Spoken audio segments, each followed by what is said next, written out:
Where's my thingy? There it is. All right. Well, we might be a tad early, but that's okay.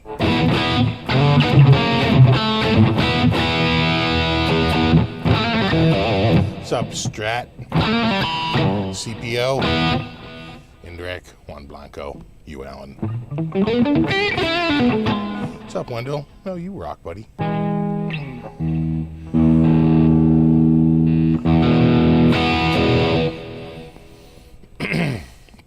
What's up, Electro Omega? It's alive. What's up, Gary?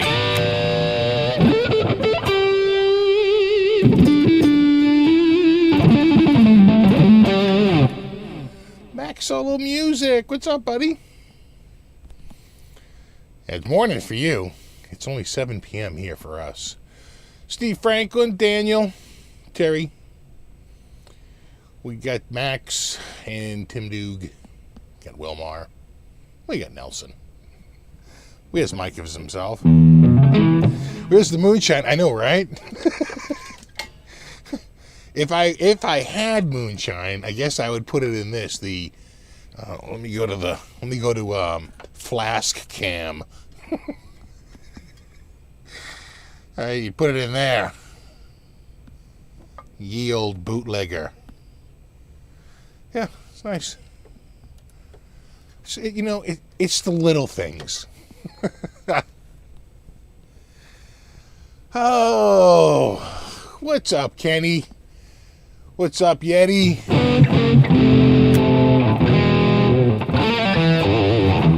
What's up, Jeff in Daytona? What's up, Dennis?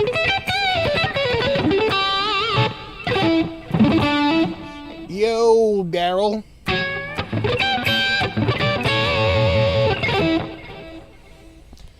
We got Hugh. Nice to see Hugh. I got a million of them. What's up? Let's rock. John O from Idaho. Brian Spilstead. Good evening.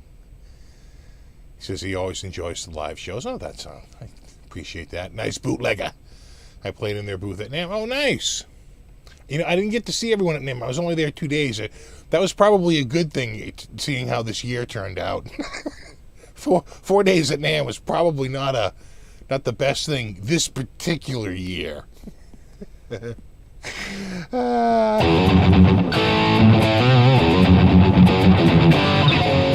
tell you, the pickups in this thing sound great.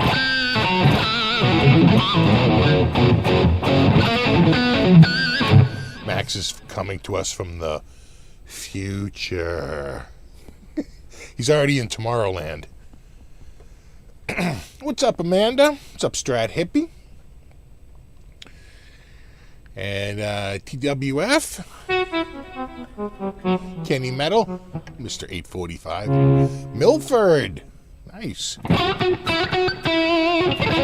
don't know if you saw too much rain where you were, but we saw a little bit of rain today. Finally, God, the trees are looking a little wilty.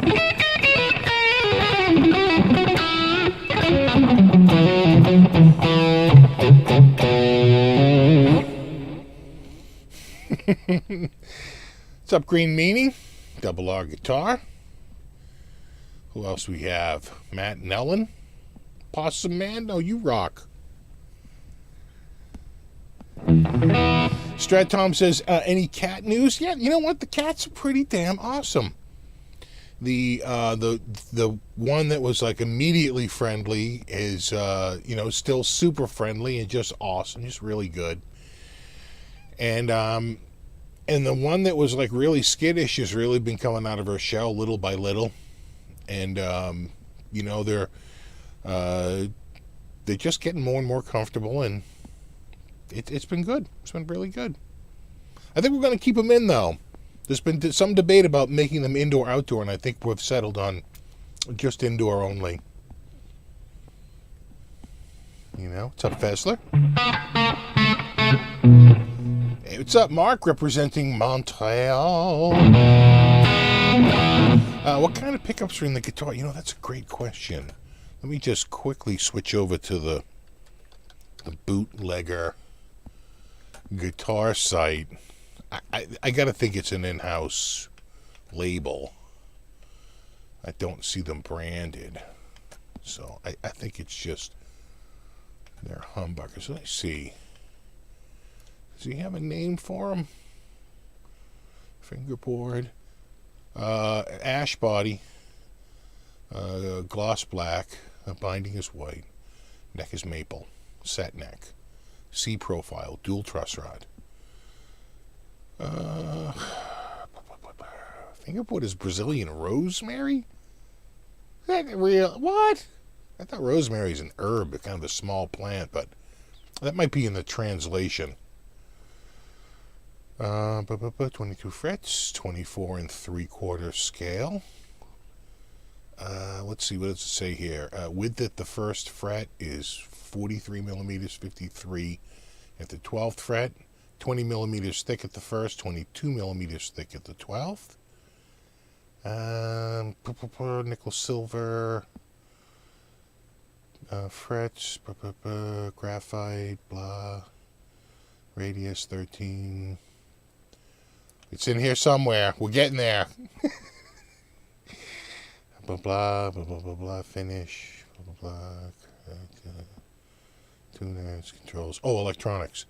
Pickups, Elnico Hot Humbuckers from Buhuang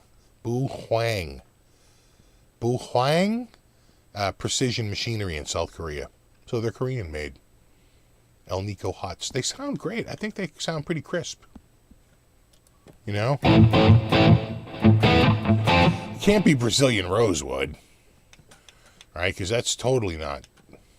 It's definitely not Brazilian rosewood. Besides, Brazilian rosewood is a lot darker than that. It's not that. I don't know what it is. It says it's Brazilian rosemary, but I had heard that there was another plant down there, and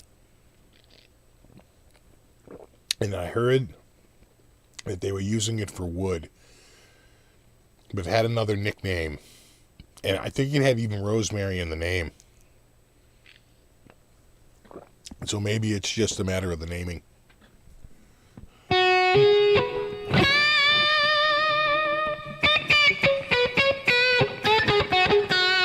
Is that semi-hollow? No, it's actually got a little bit of weight to it. It is not semi-hollow. It is quite solid, I assure you. We'll go to close-up cam. Try and get some reflection here. That's pretty simple, you know, a three-way toggle, a couple of humbuckers, a stop tailpiece, style bridge, with a tunematic style bridge here, there, and stop tailpiece, and then a volume and a tone, and the diamond inlays. Shine bright like a diamond. I think January 21 NAMM is very unlikely. I believe you probably are right on that. It's up to the state of California whether they're going to allow, 100,000 people in one spot at one time. My gut feeling is that right now it's a big no, considering how places that have reopened are seeing spikes right now, including California. So my guess is, if I had to guess, I'm going to say probably not. I think they're just going to skip it and come back, roaring back in 2022. The old 22 skidoo. Yeah, the neck isn't wide. I think the neck probably, it's a little bit of an optical illusion, I think, because the headstock's a tad narrow.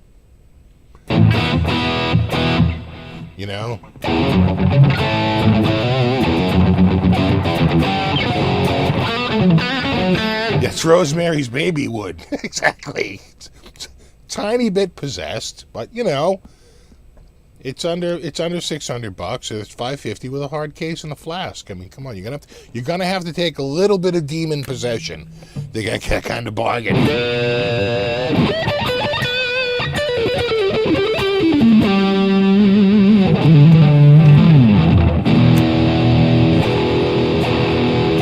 Gotta hit it hard, put it. got to be careful, though.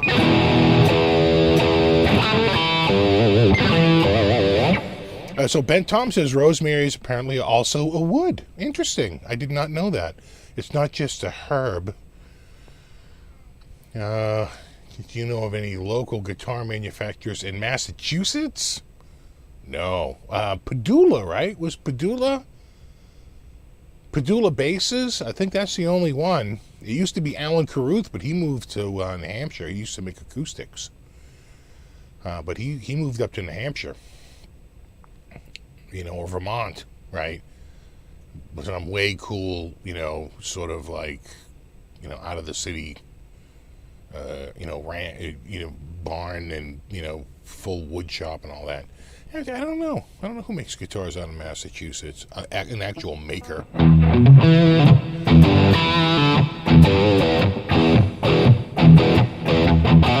Yeah, the real cost is $666 USD. That's the suggested price. Is $666 exactly. But I think they're $549. I want to say.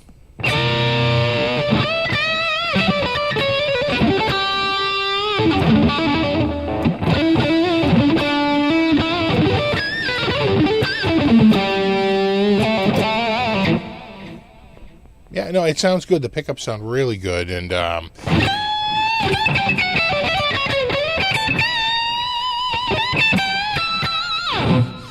think what they're trying to do, I don't know if you can see it back there, but it comes with a beautiful hard shell case and the flask. Let's not forget the flask.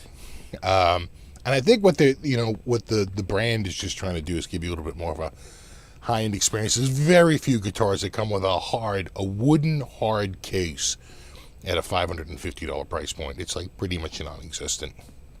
Almost everything comes in a bag, right? You really have to get almost even like above $1,000. I think even if you bought like a Fender or even a Charvel that was like $799, $899, I don't think they're putting them in cases. I'm pretty sure they're bagging them.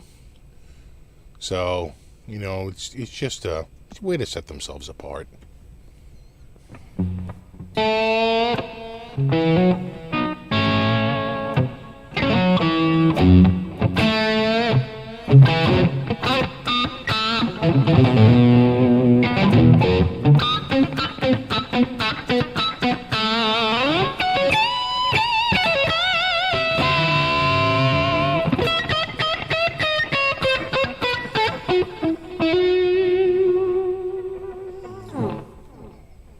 It's a fun guitar.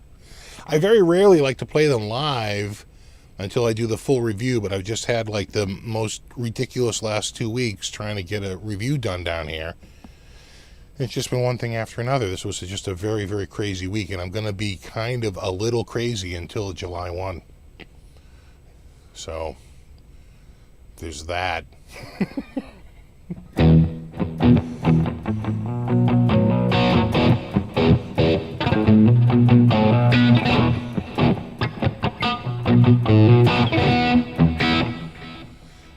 So Lord JP says he hasn't had a case or a bag with a Charvel. Is it just in a box? Really? I guess carrying materials. You know what? Now that you mention it, when I bought the Telly, it was $14.50 with the case, but I could have sworn if you looked at the tag, it broke down the guitar at like 13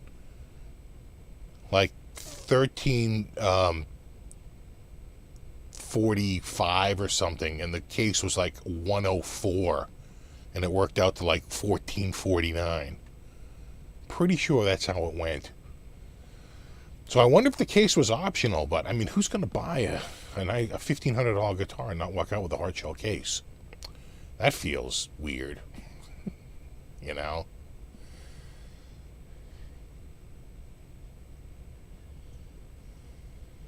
What's up, Rev Gary?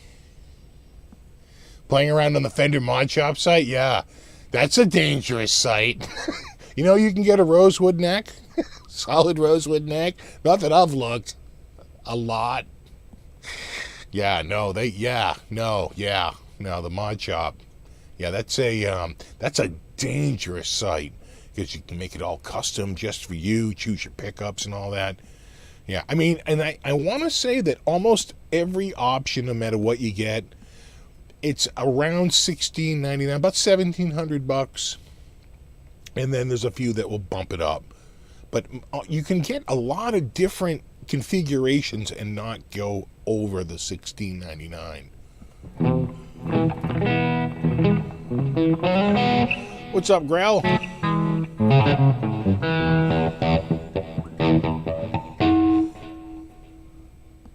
There's someone saying their two Charvels came with just in a box. Wow. Got a tweed case with your strap. It was more than $500. Yeah. I mean, I think if you're getting a a really expensive guitar, it's kind of expected that it's going to come with a hard shell case. Like a $550 guitar, not so much, but the case is friggin' beautiful. I was talking to Tone King about it. I was like, is that case nice or what? And he's like, yeah, man. He goes, and don't forget the flask. I'm like, I don't forget the flask. And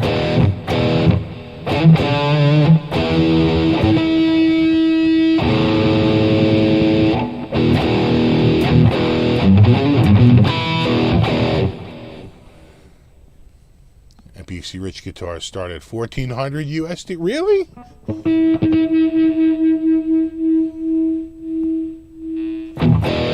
No, yeah, that's very Canadian. Well, I try.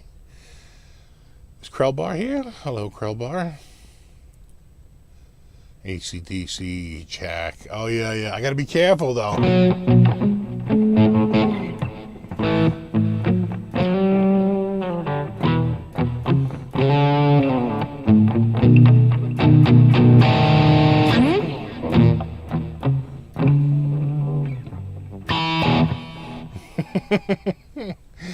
I got to be careful with that. They came a knocking a couple of times. You can't play too much, or they go, thank you, yoink, thank you. Dean has a Korean-made V for $850 with a case. Yeah, it's hard to get a good vintage BC Rich for under $2,000. Well, the old guitars were very expensive. I mean, if you look at like even a 1982 catalog, you can get a Les Paul Custom triple pickup for like $750. The BC Rich is like $950 and $1050. It's like, huh? They're very expensive guitars back then.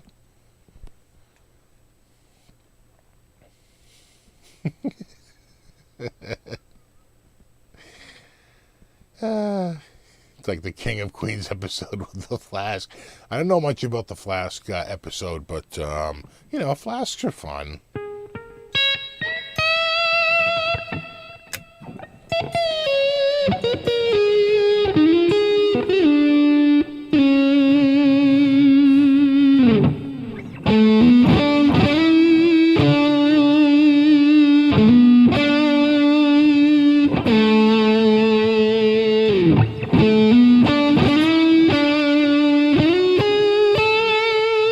Helps if you hit the right note.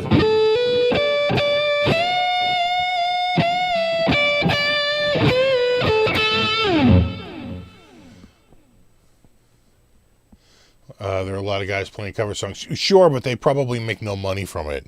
In other words, if you want to give up, I don't believe they can make money from it. If they do, they have to revenue share big time. And if you do a cover, you have to go. If you do a cover and you go through a certain procedure, you can make money and you revenue share. But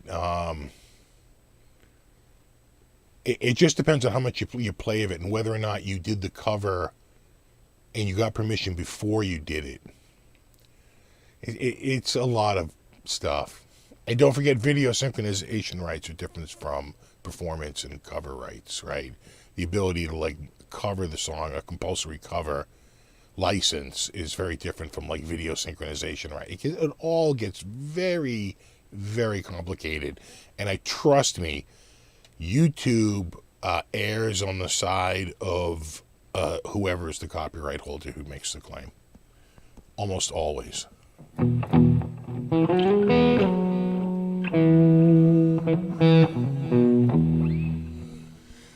That neck pickup is really Serbian creamy. Yeah. No, again, it's not a very expensive guitar.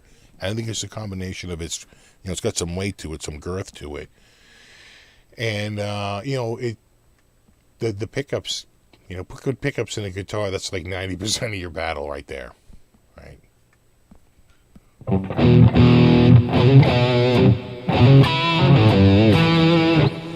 Steve, you were buying a few Chinese guitars in the past. You still have any of them? I have a few of them. I have all of them except for the Amber Les Paul, which I gave to Bobby, and he put a middle pickup in the thing. It looks very different than when I had it. And the Les Paul Supreme I gave to my brother-in-law because he was looking for a guitar. And he doesn't really even play guitar, he just wants to fool around and noodle. And he's like, what do you think I should buy? I go, nothing. I got a guitar for you. He's like, oh my God. I'm like, calm down. Calm down. And he loves it.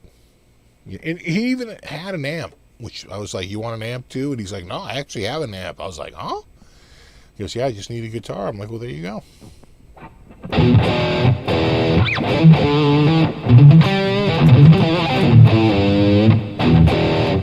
Yeah, some are a lot worse than others. That's absolutely true. So, like Prince and the Eagles are particularly bad. Any big popular song is almost always going to be in trouble. The more obscure the song, the more likely it is you'll just get away with it, or get away with it with a little bit of revenue sharing. It's when you do something like, I don't even want to say the name, but like some famous Eagles songs, they swoop right. They swoop in like an eagle. They just shut that right down. They're quite. They have no sense of humor about any of it. Don Henley became Mr. Serious. Hey, what's up, Aljon? Sammy says, what's the neck joint look like? It looks like that. There it is. A-do-do-do. A-do. A-doodly-doo. A little like that.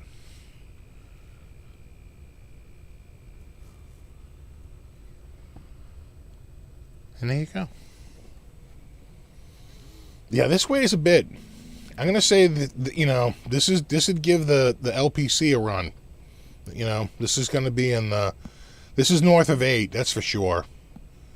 I don't know that it's quite as heavy as that, but it's got a little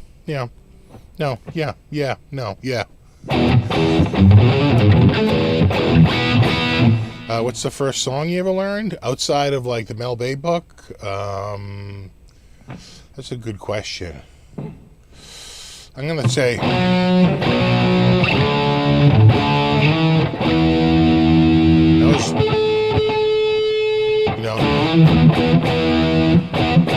that's definitely one.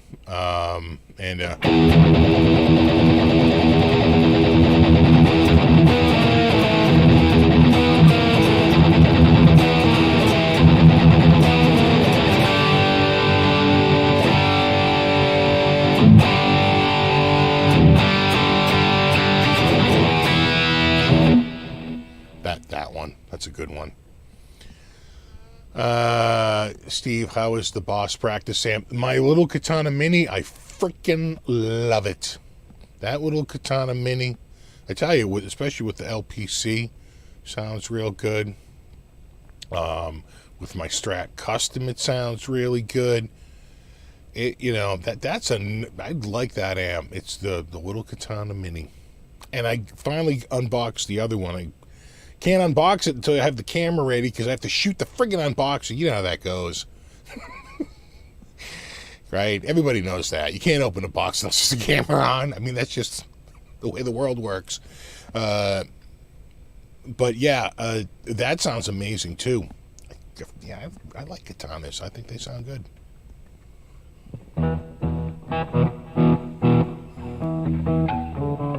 Where's Bootlegger made? I think it's Korea. But don't hold me to it. But they talk about Korea a couple times on the website, so... Korea? How's that? How's that for an answer?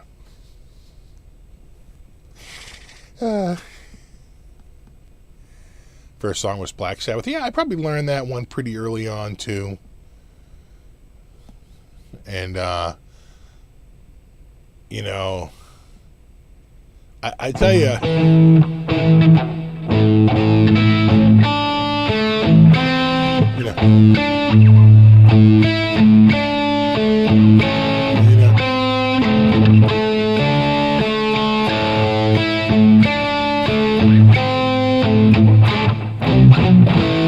that was pretty early. And, that was pretty early. I'm trying to think of early, so, And now we used to do...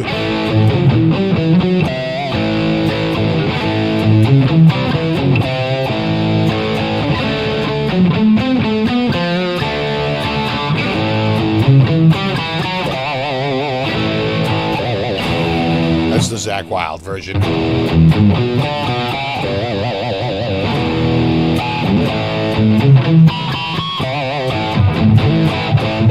What's up, Vintage Sounds? Yeah, the Mini That Could, Ed. Seriously, I really do like that little amp. I love it. Here's the secret to playing that amp. You have to tilt it down and away from you, because when it's directly at you, it's a little fizzy, right? So they're a little bright because they're little speakers. But you actually basically get a little bit of a...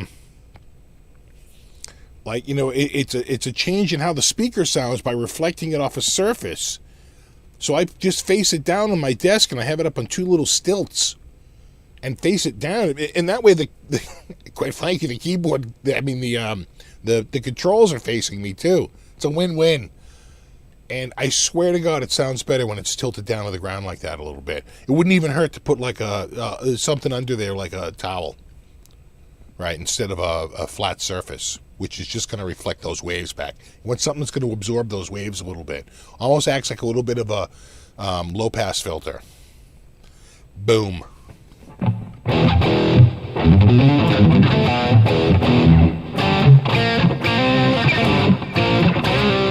Yeah, that had to be early, too. What else,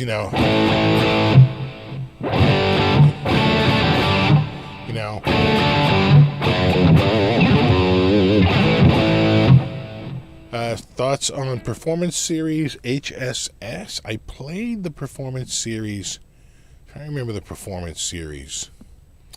Are you sure you're not thinking about Performer Series rather than Performance? I think it's the Performer, more.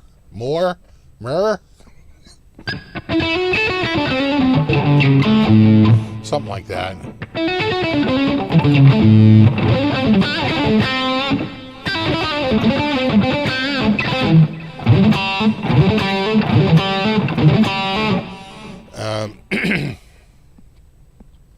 Blank Palette says, I can play anything skill-wise, but I can't remember songs. How do you remember them? Well, it's like remembering, to me, it's very similar to remembering directions somewhere, right? The first time you want to drive somewhere, especially before there was, GPS that just, would tell you to take a left now, dummy. You had to, look things up on a map. Maps. Real, maps. And find stuff and figure out. I remember when we were house hunting, God, I had the Rand McNally in my lap, and we were just going from house to house, looking it up, finding the street number to go look at the open house. And but after a while, if you go to the same address over and over and over again, you just remember the way, and you don't have to look at the map anymore. You just remember it, even though it is a pretty complicated thing if you think about it, right? Taking a series of turns and finding your way to the same place and then back again. How do you remember that? It's very similar. In fact, it's almost exactly the same.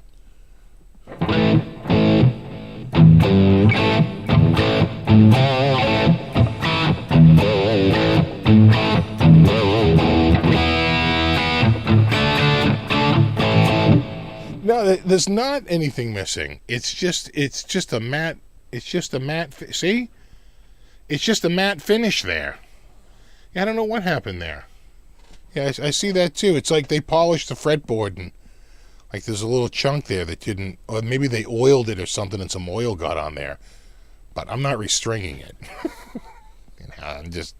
I'm just playing it.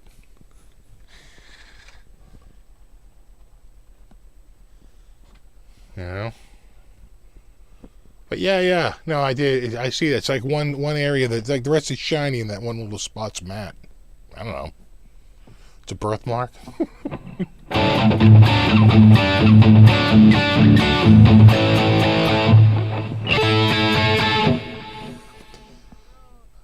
What's up, Rick from Merrimack, Mass? I like to watch it on you see it on the National Weather Show, right? Up here in Merrimack. I'm like, Merrimack? God. Up in Peabody. Steve is very, very old. There you go. I'm up there.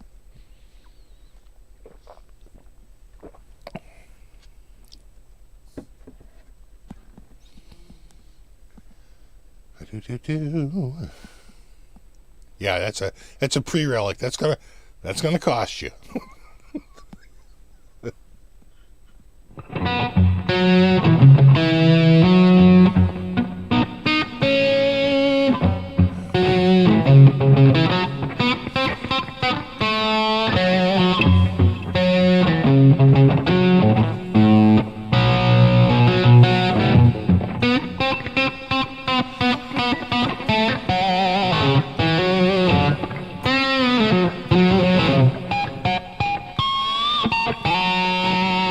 That's all fingers.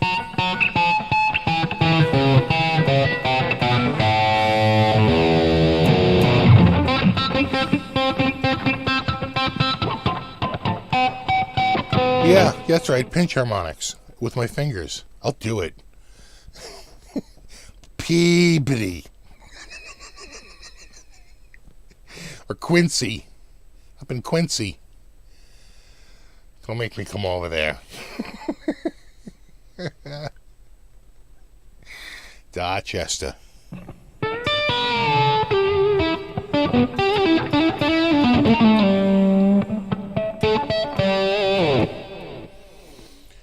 Old man down the road says, yeah, I don't know if I know. I don't know. My mind's racing and it's coming up empty, sorry. I'm trying to think, but nothing's happening.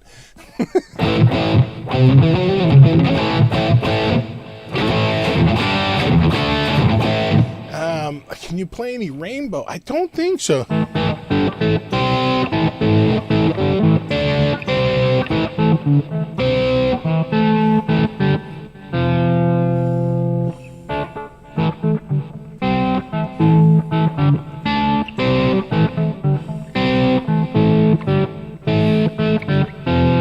I think that's Rainbow.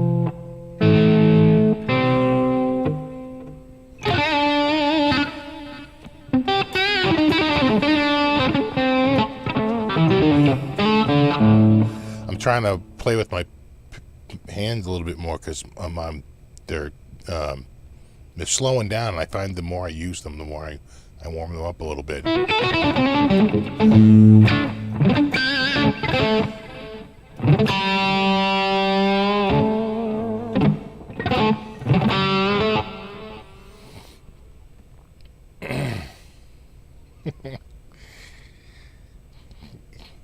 Was that it? Was that Man on the Silver Mountain? Yeah, all right, just you got a Dumbledore that.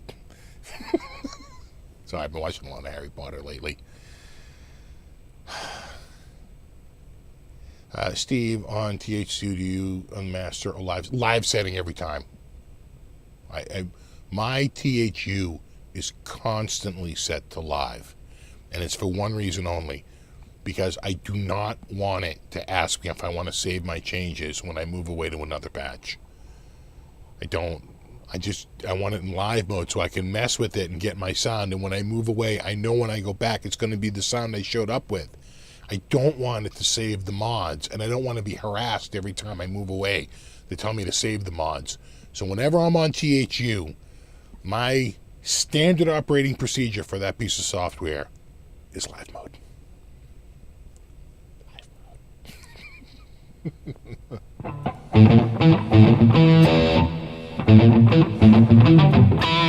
I never heard you play any Dream Theater. Know any? I don't. It's a glaring omission in my lineup, but you got to remember, those guys are a little younger than me. They're just kids. So, yeah, I don't know that, yeah. Yeah, I want to say that Petrucci was at Berkeley like 2 years after I was there. Though we would be around the same age, I think, around college age at the same time. Now, because I was at Berkeley between my junior and senior year in high school. So, yeah.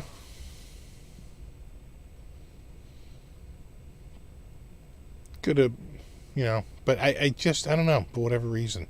I got way more into, and I'm still just so into him these days. I keep discovering, because he has so many albums out. I've just been really getting into John Scofield a lot lately. The guy really is a master at the guitar. Him and Jeff Beck. I've been getting into the guys who are not necessarily the fastest players out there, but their note choice is impeccable. Impeccable. Just like so good. And just, and Sco's playing is so, on some albums, so very playful. I just really, he has those periods where he's very serious, and a lot of the tunes are very dark and very jazzy. That I'm not so much into. I like it when he's more funk, and, you know what I'm saying? And he's got some very, much more like lighthearted funk than even the more of the raw, like, minor stuff that he did back in the 80s. So, I've been waiting to Sco.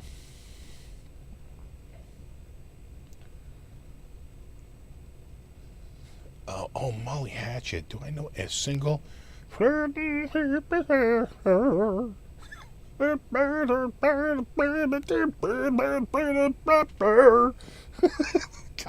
right.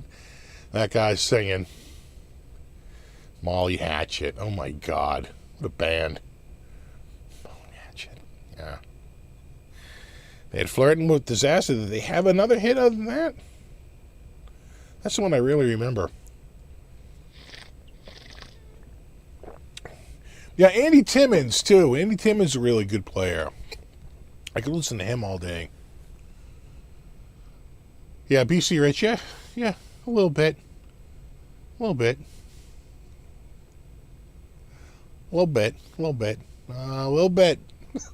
What's that from? No, a little bit. Little bit.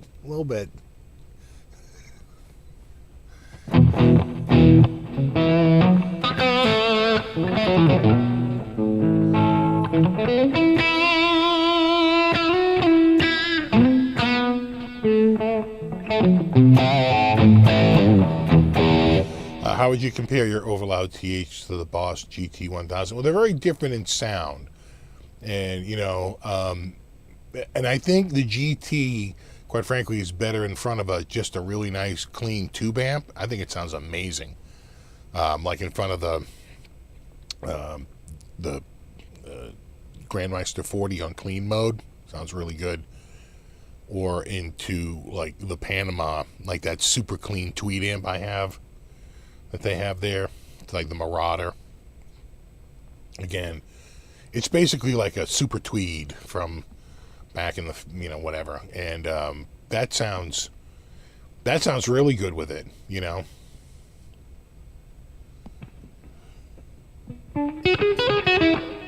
What's up, Christian? What's up, Groove Train? Any Kenny G? I don't think any Kenny G. Yeah, there you go. Micus himself knows it.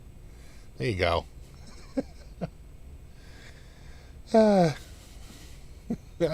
Little bit.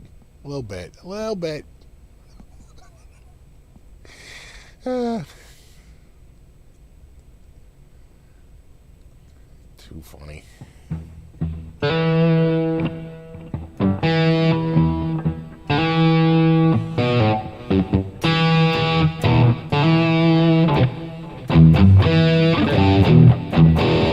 hasn't seen it, already check out Jeff Beck Live at Ronnie's. Oh, yeah, God, who hasn't seen that? When did that come out? 2014? When was Ronnie Scott's?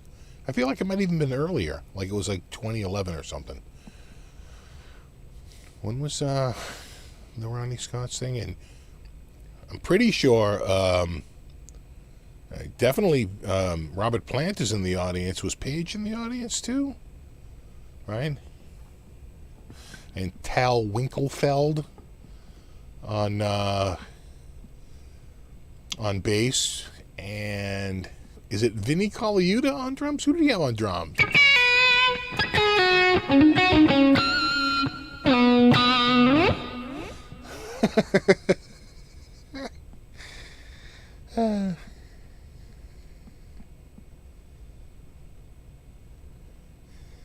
The Werewolves of London at Sweet Home Alabama versus the identical chord progressions, yeah.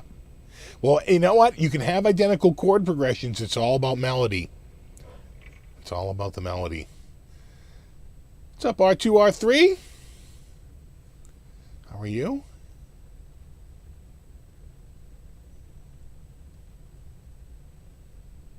Going by a little fast here. I'm trying to lock on to one comment here. Anybody into Canadian rock trio Triumph? Yep. In fact, I recently watched their performance on at the Live Aid, and damn, did they sound good. Really good. What's up, Adam D? Ronnie Scott's was 2008. Wow. Yeah, Steve Sight says 8 pounds. Does that feel accurate? Yeah, that feels about right. Yeah, I'm going at least 8, maybe even just a bit more.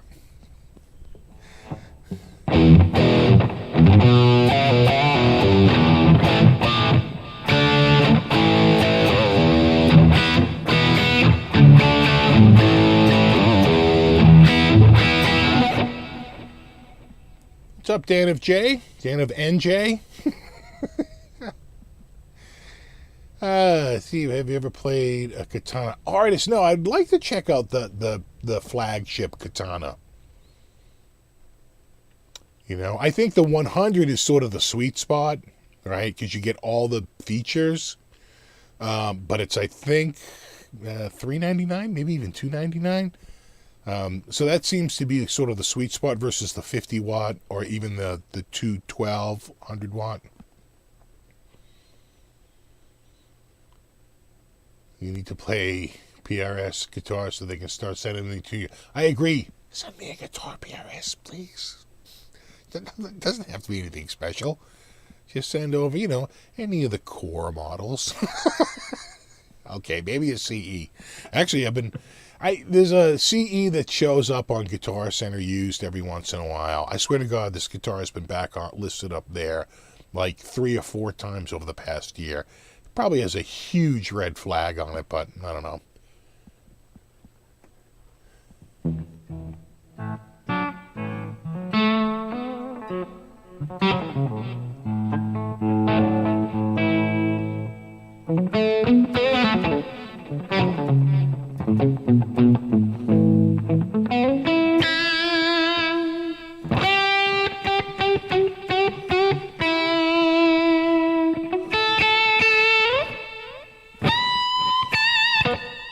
What's up, Quentin? 3-Card Monty says my Squire Classic 5 I bought 6 years ago is 8.2 pounds now. Put a warmer short scale neck on it. There you go. Make it your own. Rick Emmett is sadly overlooked as a guitar. Back in the 80s, I think he was a little bit more prominent on the scene. And he had a Starlix video. And I bought it. And I swear I learned quite a few things. I remember going in there and he had this like little jazz run I played. I remember playing it and the teachers were looking at me like, when did you learn how to play like that? And I was just playing just straight out of this little jazzy riff he showed in the Starlix. And the harmonics, I learned those. I can't play them now, but where he would go like, like it's like every other note, right? So one note's plucked, one note's harmonic, one note's plucked, one note's harmonic. And I had that down. And I remember playing that in the store and a couple of the teachers looking at me like, where'd you learn that? Rick Emmett, bro. Yeah, right now I am, I'm PRS free. Focus, Hocus Pocus. Yeah, I saw a band do that live. They opened up with it. They also did Crazy Horses by, they were talking about an eclectic set. They did a Crazy Horses by the Osmonds. It's like, there's a deep cut. Pulling out the Osmond tune. Steve, know anything about early 80s Schecters? Actually, not really. We weren't a Schecter dealer. See, I'm more familiar with brands we carried, and we didn't carry Schecter. There used to be a parts company by an 82 base that has a serial number. Yeah, you'd be better off to try and go to and a lot of people come to me with stuff like that. They're like, hey, what's this Ibanez or what's this Fender? I'm like, you know what? You are much better off to go to the Ibanez or Fender forums, because there are guys on there that are just like encyclopedias about the brand. Right? They pride themselves on knowing like every possible little thing. And you need these experts to like sort of pour over it and say, nope, there's no way that neck went with that body, or there's no way this matched up with that, or those tuners have been changed, or that bridge has been changed. And, they're a wealth of knowledge, much more than I would know.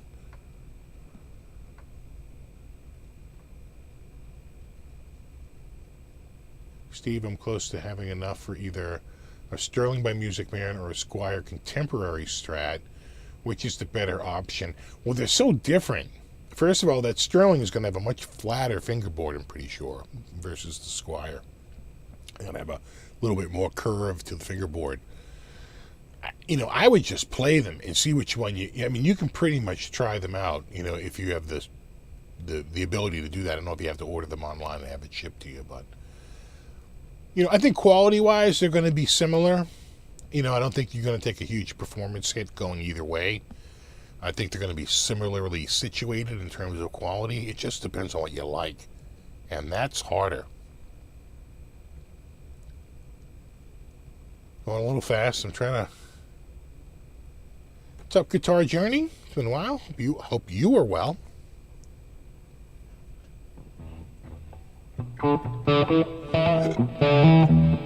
Steve, ever mess with a Digitech Freak Out? I have not. I want to get a whammy, though. What's up, Landon?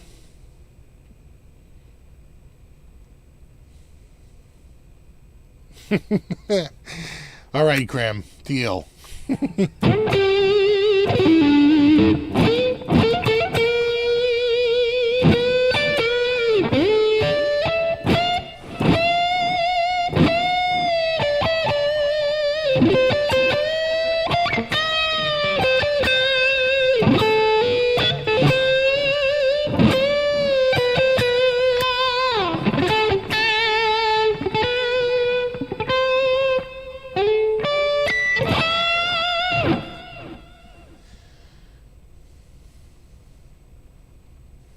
Robert Baker. I think he's having a show tonight, so he might be, he's probably down on the, in the gym, working out on the treadmill, hitting the speed bag, getting himself ready. That's how we all prep.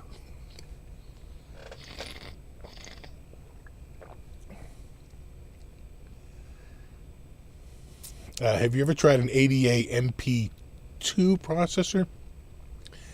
I think so.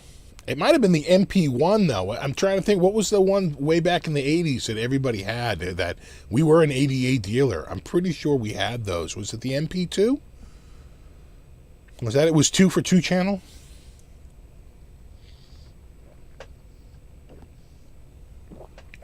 Well, that's good.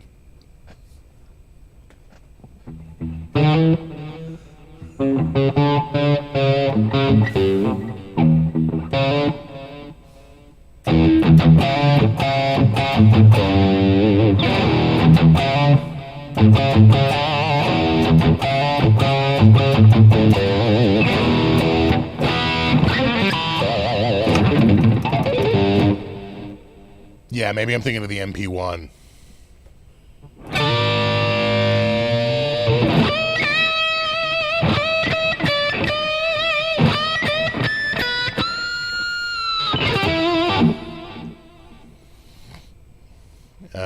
Damn, went scuba diving today. Had my beers in the cooler with the lobsters. Now my beers cans taste like lobster. Yeah, that'll happen, right?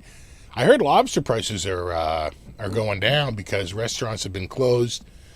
So, there's been a little backup in lobsters, and lobsters stay alive as long as you keep them alive. So, prices are falling.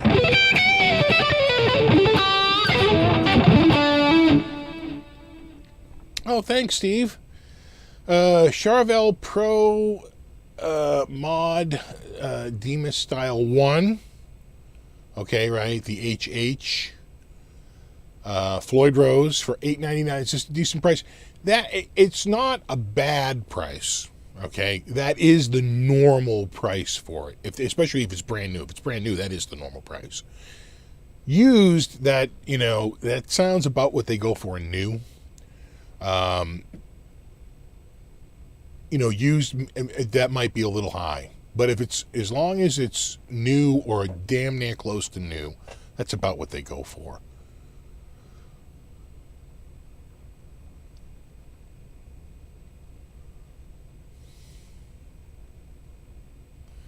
What's in the blues here? I didn't, someone is mentioning him, so I'm assuming he's here. Hello, in the blues, if you are here. Good day, mate. Probably tomorrow for you. Yeah, Rock Lobster, there you go.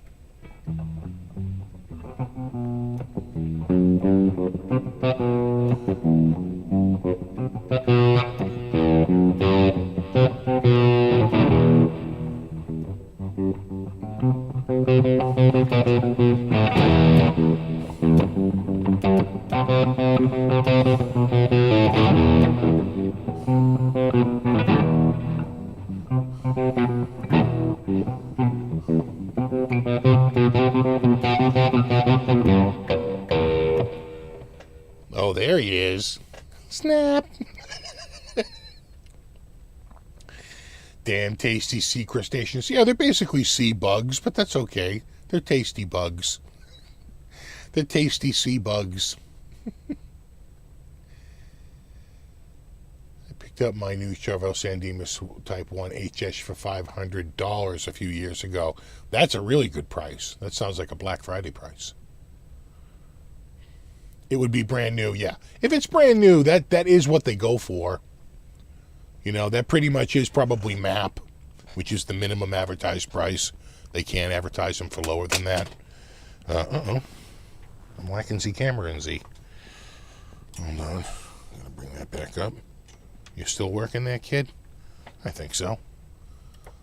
There we go. Yeah, it got a little tilty. There we go. There we go.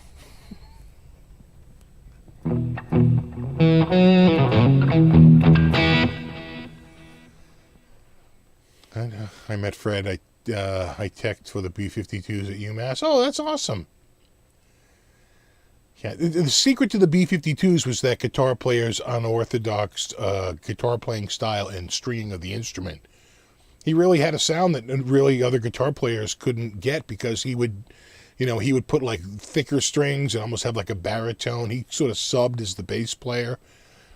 It was very, very hard to get his sound. That's why he sort of befuddled a lot of guitar players until we realized he was just in a completely weird tuning. Especially like, a song like Private Idaho, right?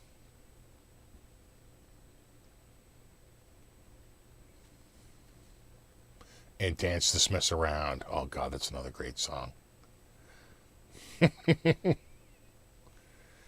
It was a Black Friday deal. Yeah, that makes sense. Lobster's overrated. Yeah, but the drawn butter isn't, okay? No one eats lobster for lobster. People eat lobster because you don't get in a giant pot of drawn butter. That's what it's just a butter vehicle. At the end of the day, right?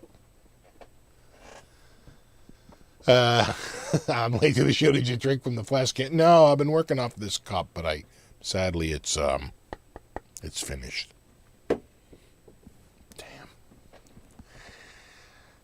Damn. Gosh, me. Sure love me from Stephen Boston Hotshot.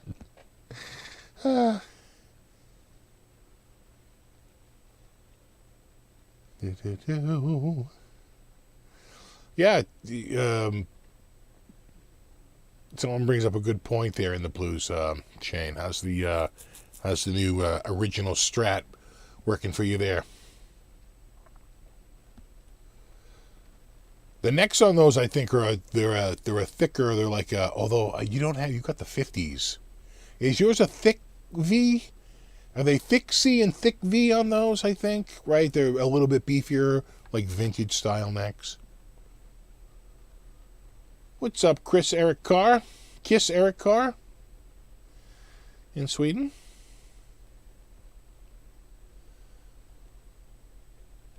Watch out there, hot shot. Exactly. Are we going up to the attic yet? Well, you know what? I actually got some new drapes of what do they call those? Like blackout energy thermal drapes up there, and it's made a massive difference in how hot it gets up there during the day. It's like just completely, it's dropped it by a good 10 degrees, so a little easier. What's up, Natick?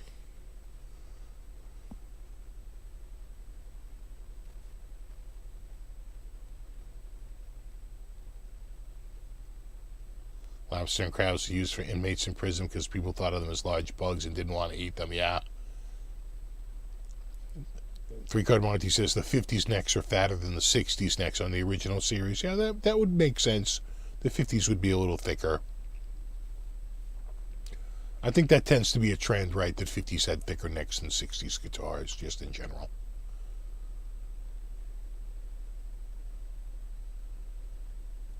Order the steak and lobster and dip your steak in the butter. Well, duh. Sha. Of course. What about the sofa? The last of the sofa. Sofa. There's a New York, Boston / New Northeast, really. The last of the sofa. We took the sofa and the car up to the dump today. The last of it went up today. Finally, the old sofa is gone. The new one, we don't know what we're going to do. We're probably in a holding pattern for a little while.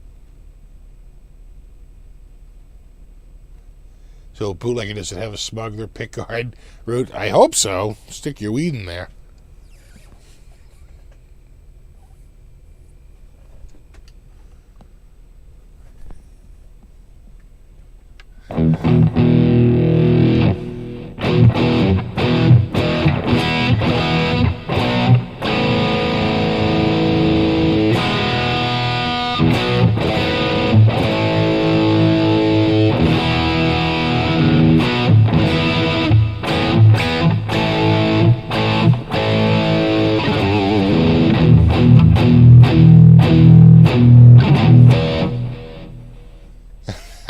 Crabs and lobsters because my crowbar couldn't open my lead wall. Well, in the Northeast up here, I mean, it's pretty standard. There's a lot, and it's probably cheaper here because it's closer to the coast, especially with closer you get to Maine, the cheaper lobster gets. Because it doesn't have to be transported, It's like when you're eating lobster in like Vegas, you're like, what?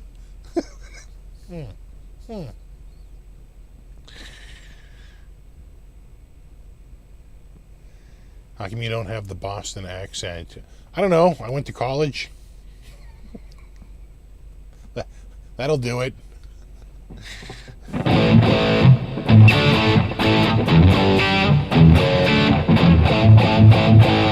Well, thanks, Guitar Journey. Thank you for your good work, man.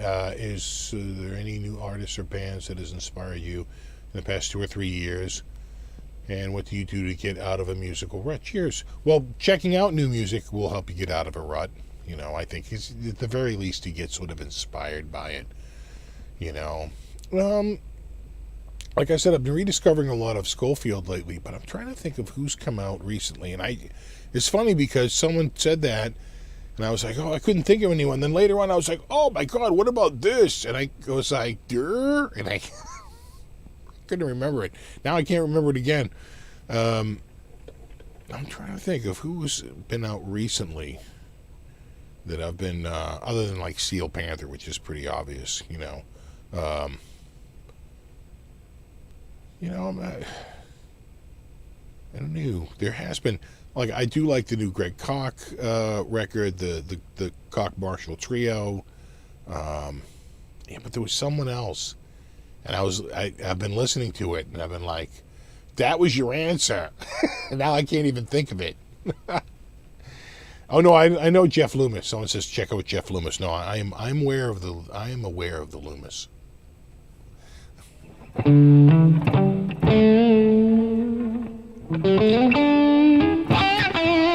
I'm not a townie. Yeah.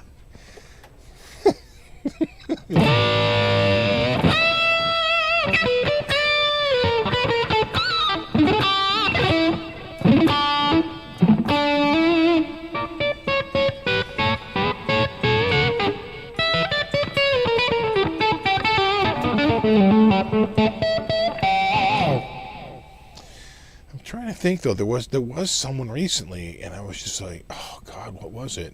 I'd have to almost like, I wish I had like the music history, you know, that I've been going through. I'm trying to think, but nothing happens. Anyway, there's a lot of good people who have a lot of good suggestions up there, but it's none of them. Bill Recca. It's not Bill Recca, it's Bill Recca.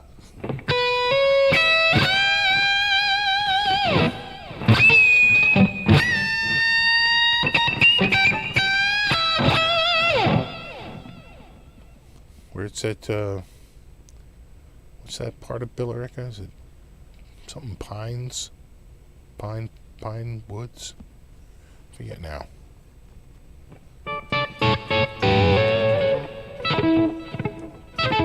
Hey, what's up, little roadie guitar?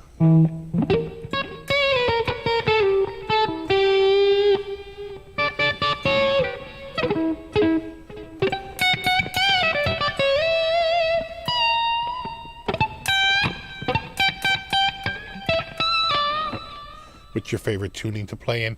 I generally play in E or E flat. I very rarely play in a drop tuning. Once in a while, but not usually. What have I been listening to lately?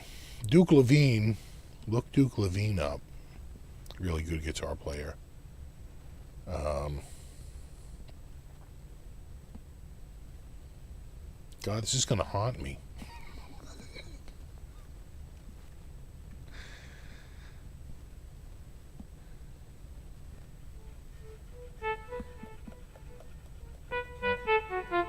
Yeah, Shady Pines, exactly.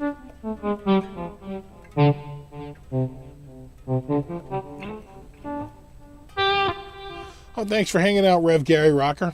Rockin' Preacher.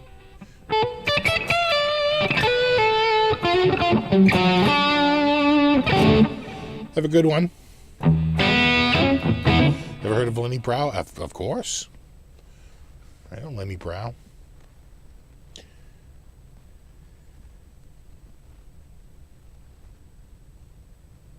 What about classical music? You know, I probably went through a period where I was listening to like Gustav Holst, The Planets. That's about it.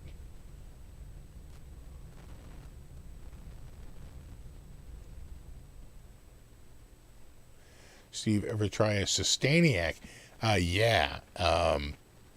I've tried them in a couple of Ibanez guitars that had them in the neck pickup. Really dug it. I wouldn't mind having one guitar with one. Schecter puts one out for pretty short money.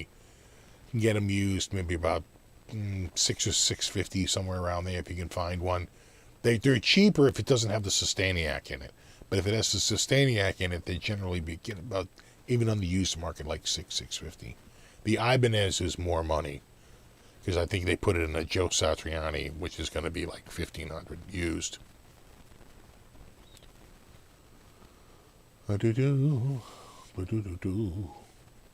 Yeah, Canon and D.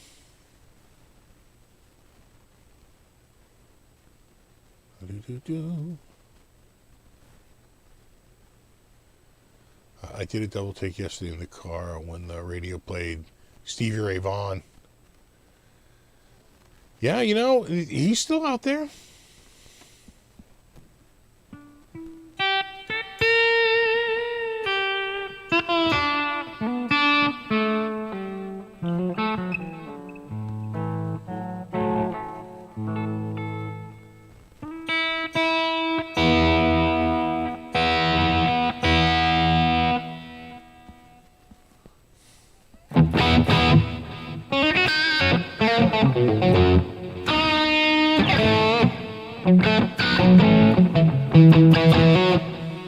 I read a new Dio recording is going to be released. Anyone know? I didn't hear about that.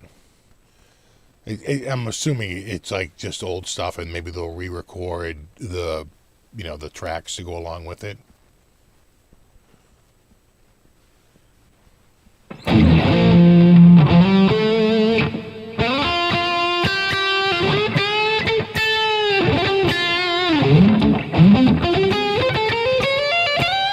That was weak.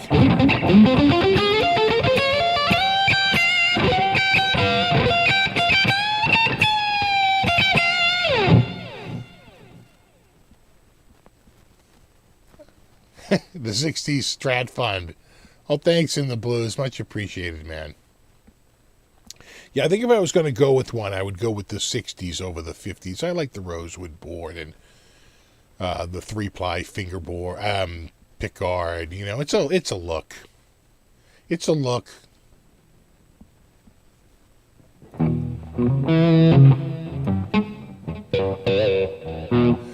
Hey, Steve, do you have any plans to put other pups in the Harley Benton Fusion?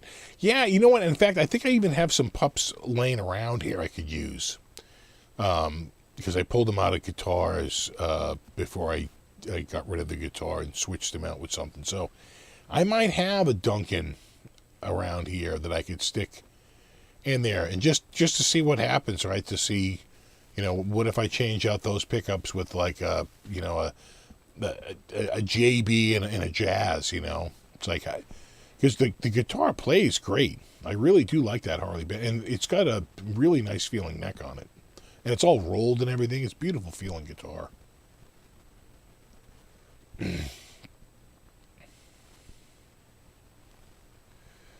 Some Scorpions vibes, yeah.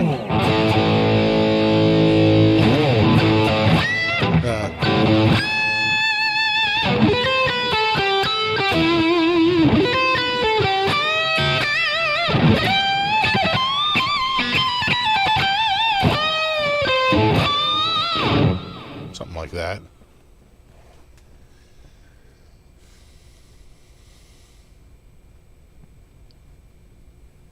That Digitech freak out, mad feedback at low volume.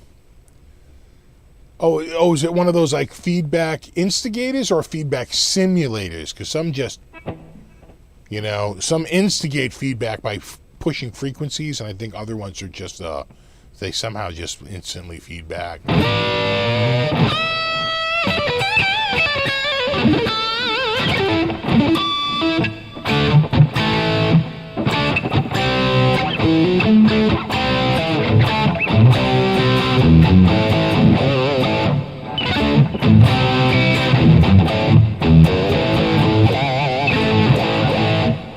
Hey, what's up, Blackjack? Little roadie guitar.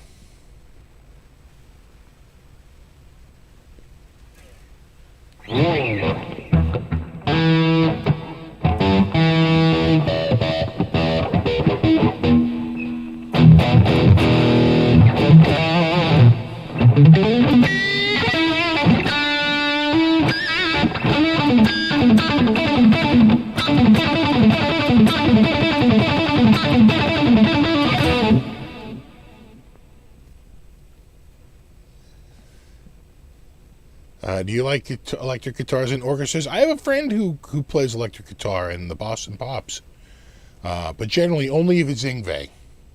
Only Yngwie.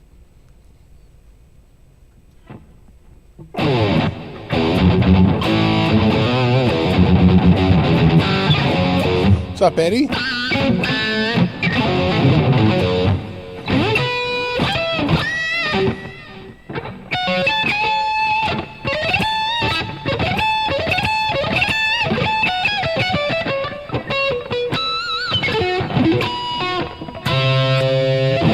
But I think electric guitars and orchestras play a vital role, actually. I don't know that you need more than one, but one electric guitar player in an orchestra, sure. Absolutely.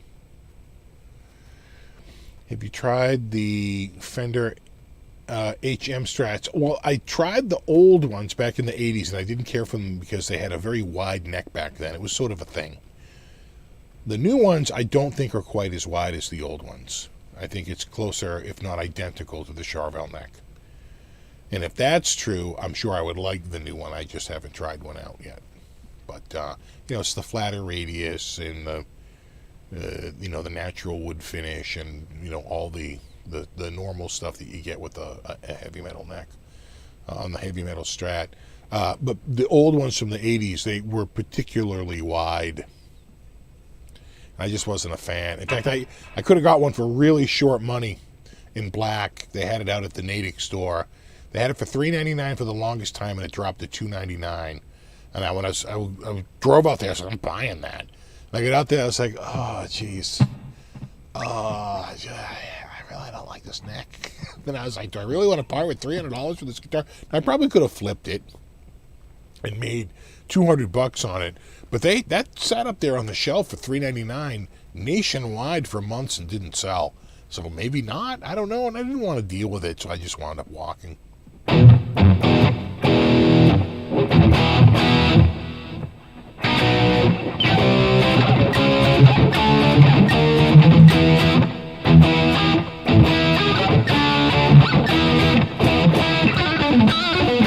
What's up, Morgan from Daytona? Ibanez wide? No, wider than an Ibanez. I had plenty of Ibanez. No, wider. No, it was wide like that rare. There's a rare Kramer series. Of course, that's the Kramer I had. But there was a rare Kramer that had a very wide neck for only about a year, maybe 18 months, and then they switched suppliers. It was a transitional supplier as they moved from whoever was making them for the longest time, and then they transitioned to ESP. But there was a middle company, probably the people that were making the bodies for them or something like that, and it was a wide neck. I didn't care for it at all. That was the one thing I hated about that guitar, was how wide the neck was. In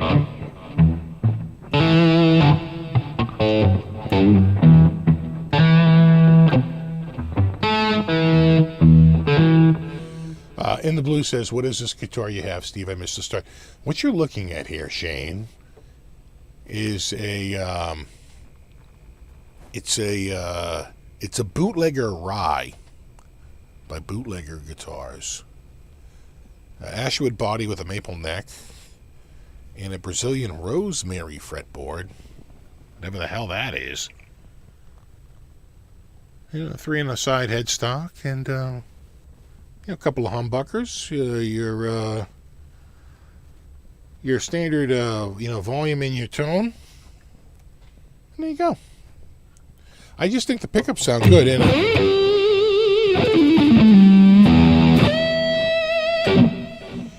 It comes, they're about $550, and they come with a hard shell case. You can see the hard shell case is right there. The lid is open. You can see the side of it right there. And because it's Bootlegger, they come with a flask. Yeah, that's right. A flask, the old ye old flask. So there you go.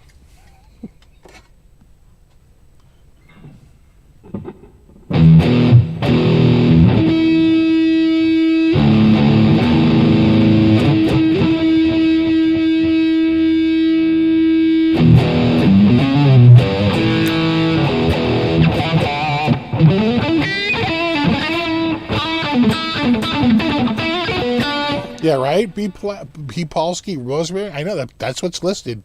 I'm just saying what's on the site, and they're saying it's rosemary. That's what I said. Like rosemary, I thought that was an herb, but someone said earlier, no, there is a rosemary wood. All right, I believe them because they said it.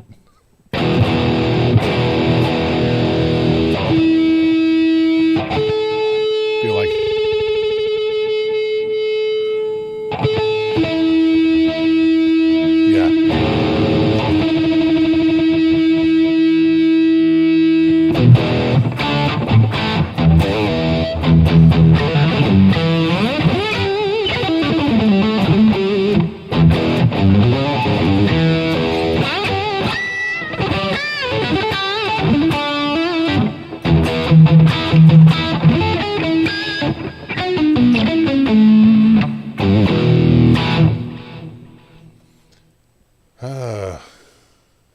Get the car. Yeah.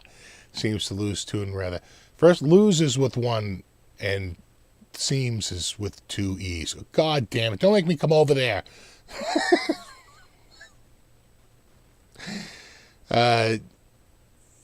No, it's probably brand new strings. It's a brand new guitar. You know how that goes. Plus, I would say I'm not the gentlest on a guitar.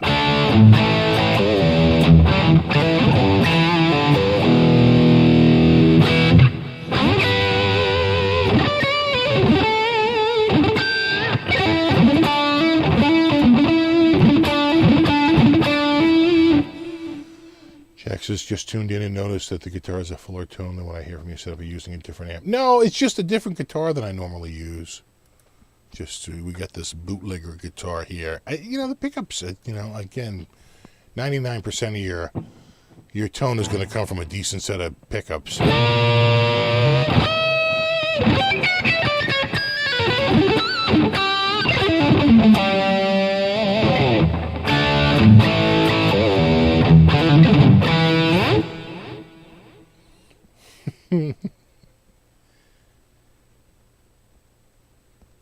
But it's the same. In fact, I'm using the same and the tone I always use because people are used to that. They hear me play this patch all the time.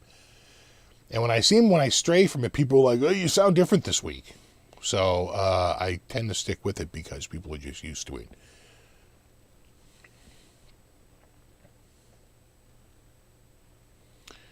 How you all doing there down in Boston? I've shown a while here, decided to make room by storing an axe or two. I mean, man, keep rocking. Yeah, I got rid of a few last year, but this year, not so many. How's your buddy Bobby doing? He's doing well. He's still working. Yeah, he hasn't, pretty much since the pandemic, he hasn't come over. That was early March. I want to say he did get a guitar recently. He sent me a picture. Let me see. Did he send me a pic of it? Did he buy a Nuno? Sounds like him. What did he get? Let me see. I might have a pic on. Let me see. Yeah, you know what? He picked up a Squire recently. A Squire Deluxe. I could have sworn there was something else, though. Squire Deluxe. And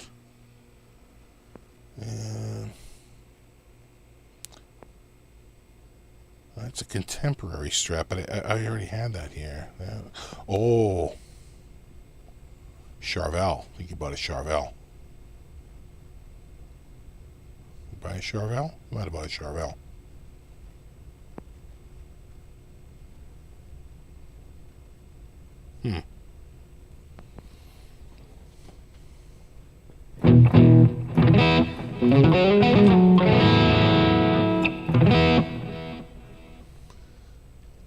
Can you do some fuzz settings on THU? Yeah, I can. Let me This will be way over the top, though. Where are the fuzzes? I think they're down. They have their own, like, yeah, right there. So I think, so this is a fuzz face. Yes, they can't call it that.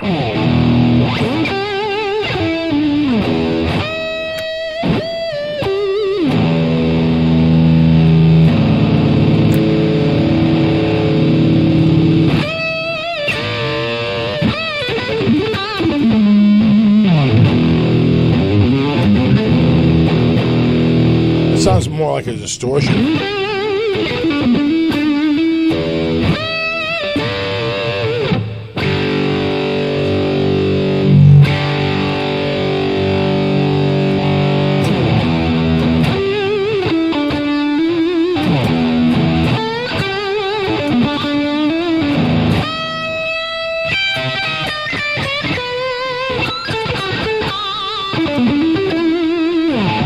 That's pretty, I mean, that's not a cream fuzz, but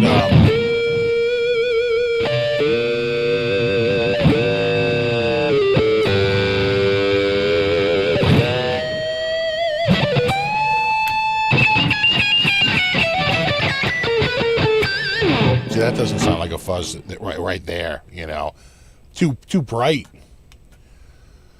All right, and then I think there's one more. Yeah, this one.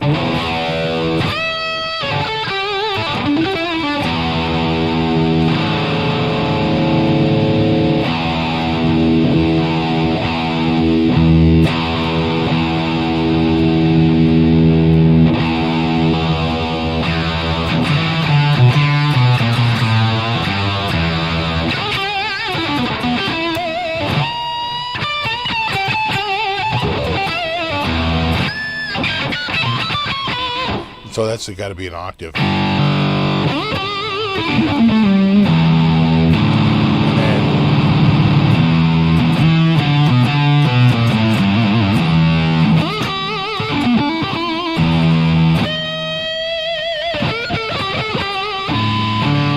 then one side seems to be a little more creamy, like.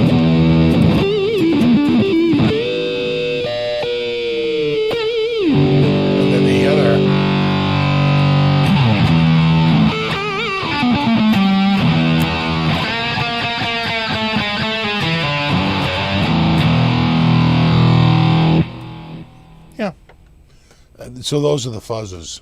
I'm just going to remove that and dip. There we go.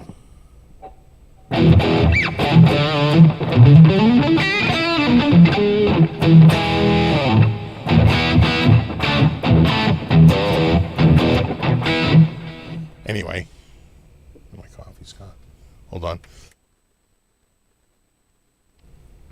Welcome back, Ben. It sounds more like high gain that's into the light fuzz range, like an orange. Yeah, some of them are, they call them fuzzes. I mean, it says fuzz right on the name, but it sounds more like a distortion.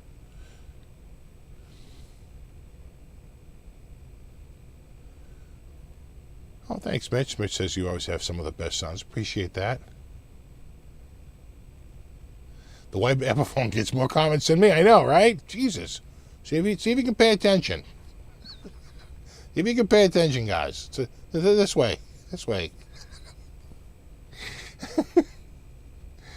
That voodoo that you do. Go to that voodoo that you do. Have a good one, Guitar Journey.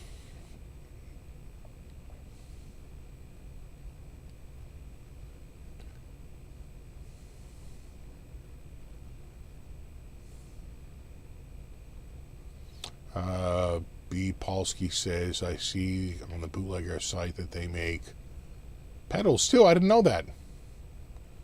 I did not know that. What was the name of your band in the 80s? Mega Man of Wargasm. It's a mashup band.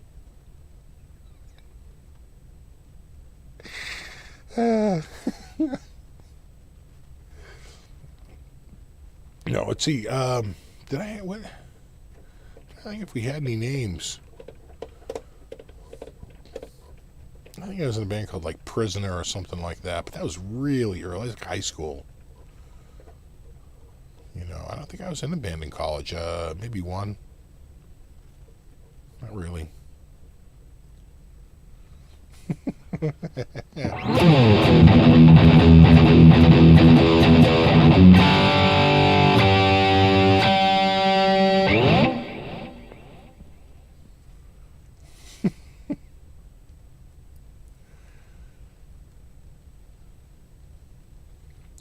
And the Blue says, do you have plans to move any guitars to fit in the new Strat back there?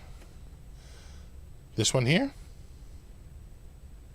To move any guitars to fit, oh, what, in between? Like fit something up here? I could. Yeah, see? Yeah. We got a bunch back there. And a bunch over here. There's a bunch right there. Oh, wall, 10 guitars right there. Oh, did Baker? Oh, look who's here. It's Baker.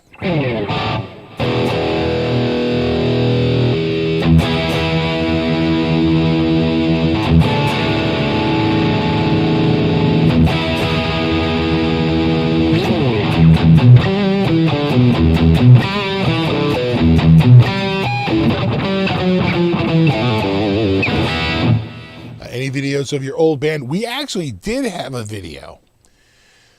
But I don't think I have it anymore. I was thinking, I don't even know if I have the audio. We had audio recording off the mixing board, and we had video.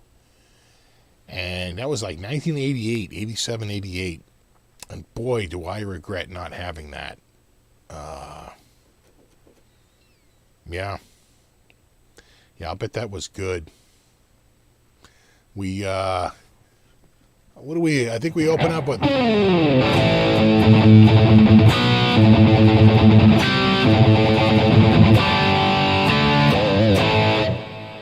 Yeah.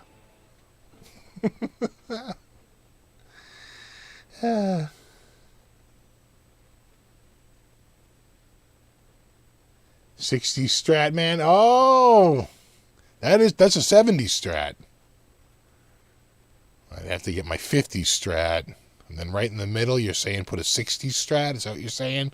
We get a 50s, a 60s, and the 70s? And maybe. You might be onto something. I have the 52. I have the ST52, which has got a serious V-neck on it. What's up, Guitar Hack?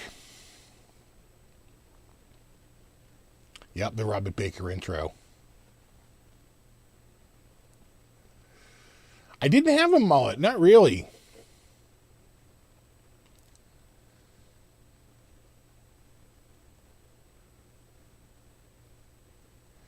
Have you ever owned any Gibson custom reissues? No. But you do see them out there in the used market once in a while for not crazy money. I'm sure they're nice.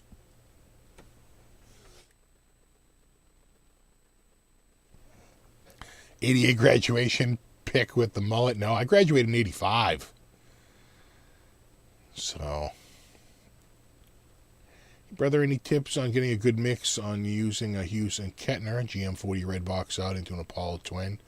Getting distorted tones, over distorted tones? I got to think your inputs too. Can you pad the input or turn down the output on the Grandmeister?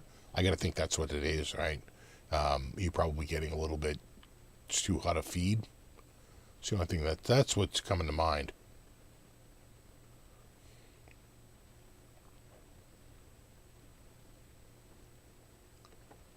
So Matt said he had the 57 reissue. He hated it. It was a baseball bat neck. See, not on my ST54. It's actually a pretty, but mine's MIJ. So, the muting skills.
giving you gas these days. I'm pretty disappointed in the lineup these days. Nothing exciting, except maybe the new Charbels. I gotta say, the new PRS Silver Sky with the maple fronted one. I gotta say, I think that was pretty good.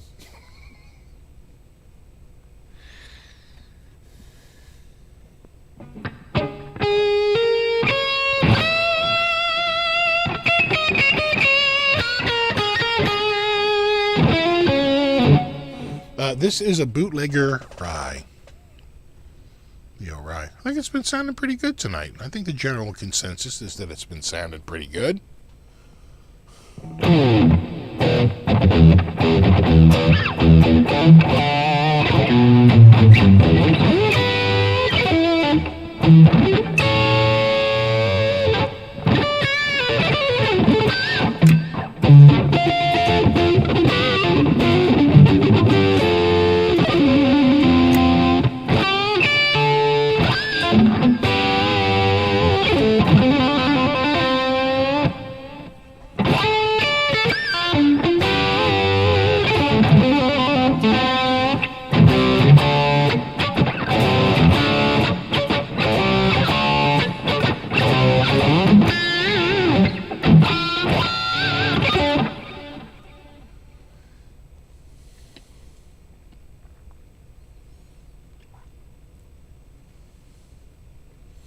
Aluminum says that I missed the retail on that. I think they're $550 with the hard shell case and flask. Okay, now don't forget about the flask. Okay, let's go to flask cam. There we go, on the flask cam, right there. And there's the guitar. Your guitar. There's your guitar right there. In fact, you can see the guitars. See them? All hanging up there? Oh, yeah. Oh, here. Just getting it in the shot here.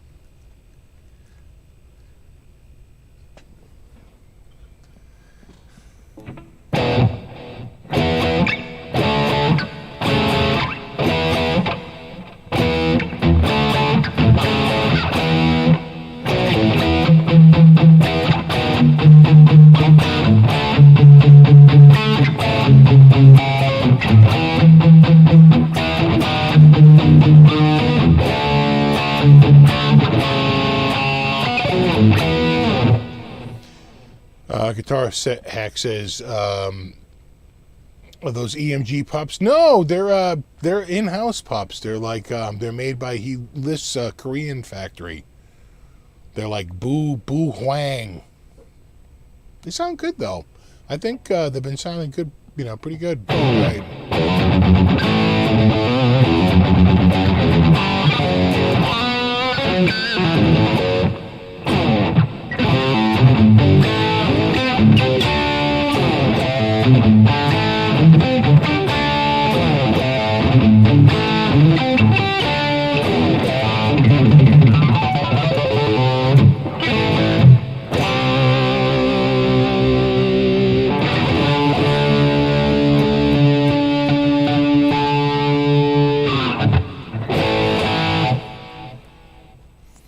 Class of 92 there, yeah.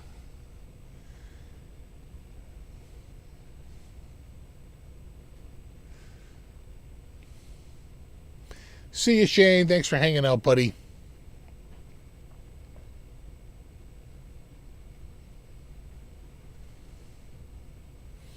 They almost look like an EMG headset. Yeah, with the black covers like that. Yeah, right. They're not, though, and I don't think it takes a battery. I'm pretty sure they're passive. Oh, yeah, so someone says, how about clean? Yeah, let's find a... Would help if you friggin' click it.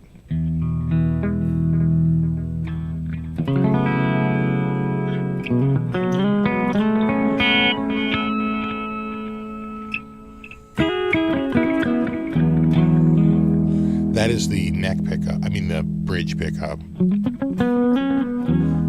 Here's the neck.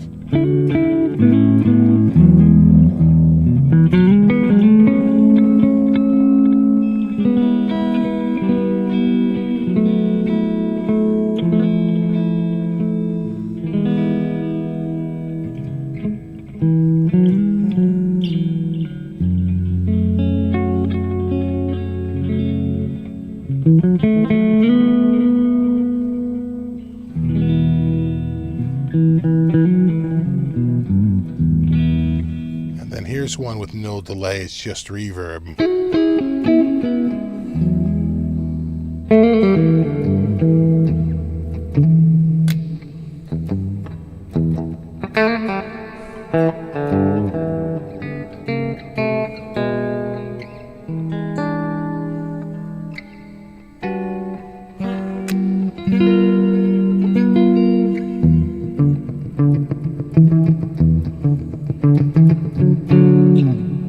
And then just wrap it up, and then I'll go back to my original one. This is a lead like more of a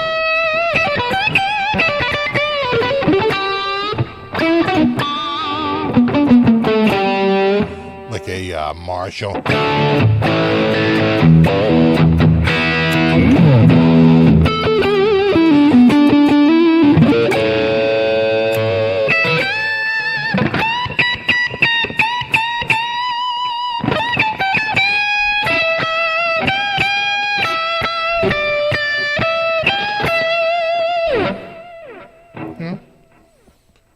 A little something, and then this is my standard sound, which is that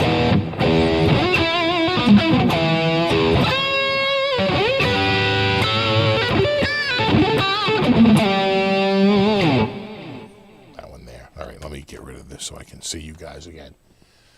All right.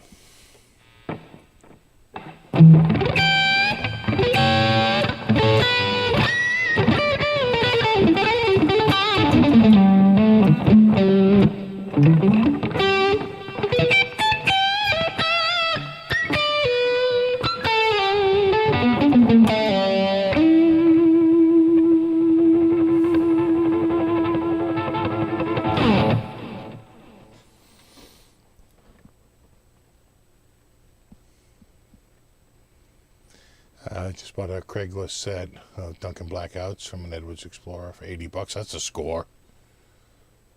Duncan Blackouts for $80 for a set? Absolutely.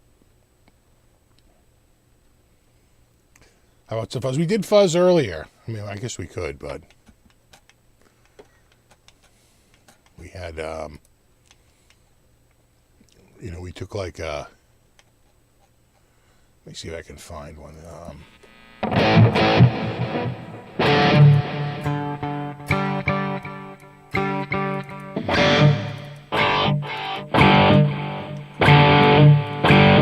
Yeah, because there's some.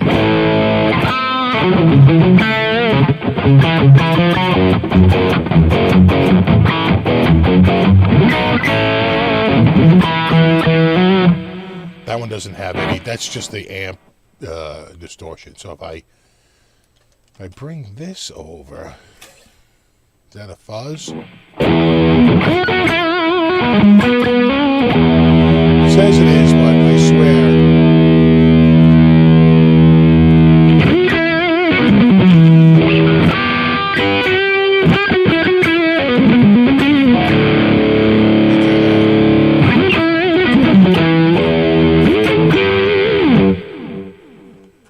Not very fuzzy. They have three fuzzes. That was fuzz number one. This is fuzz number two.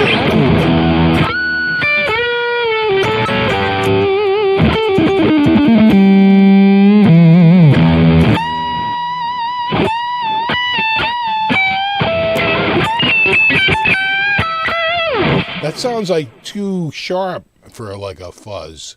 And it only gets brighter.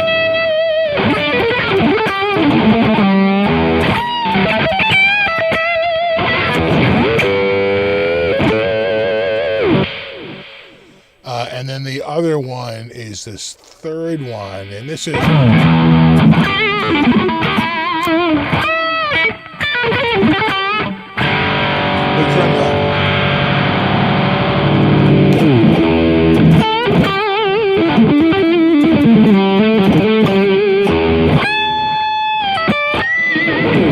Again, none of them I think are particularly fuzzy compared to some of the fuzz boxes that you normally have out there, you know. All right, I'm going back. I'm going back to my standard sound.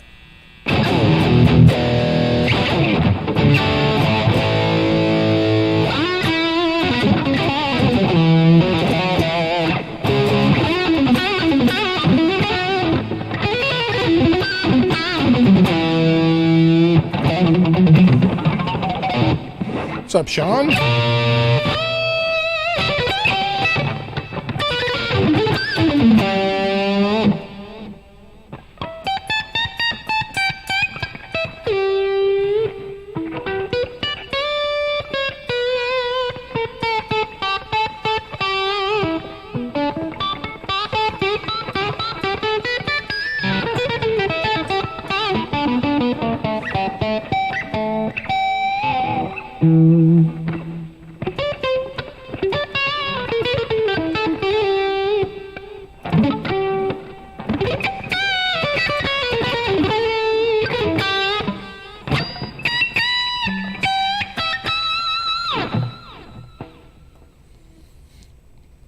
Yeah, I just don't think that THU gets the fuzz down all that well. They have a modeler now that they use, like, you know, it's basically like a, what do I want to say, like a profiler. Probably do better with that, just profiling a fuzz box. Oh, is it already 8:42? Damn.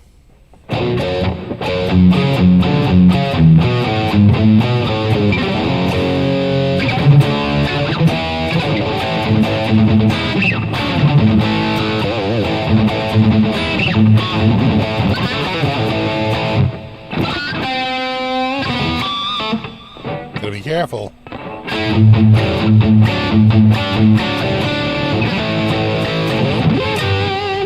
Sharon will come.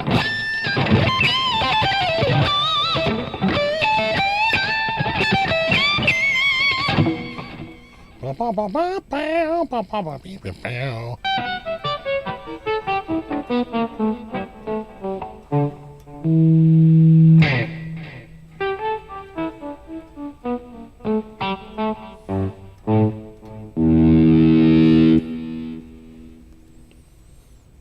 like using the volume knob.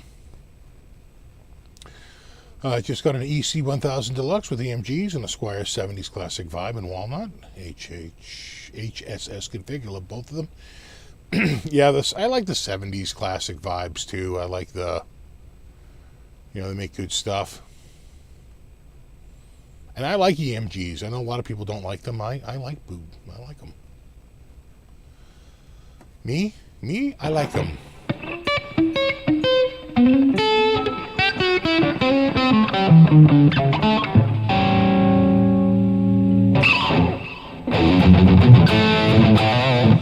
Oh, hey, Bootlegger's here. I didn't even see you, man.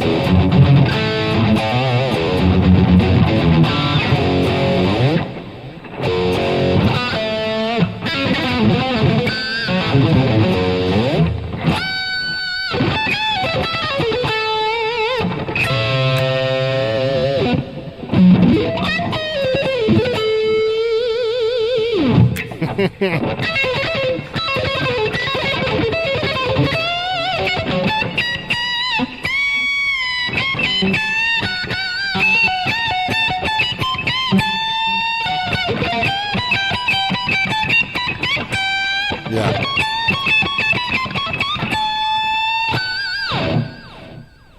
Something like that, approximately. I'm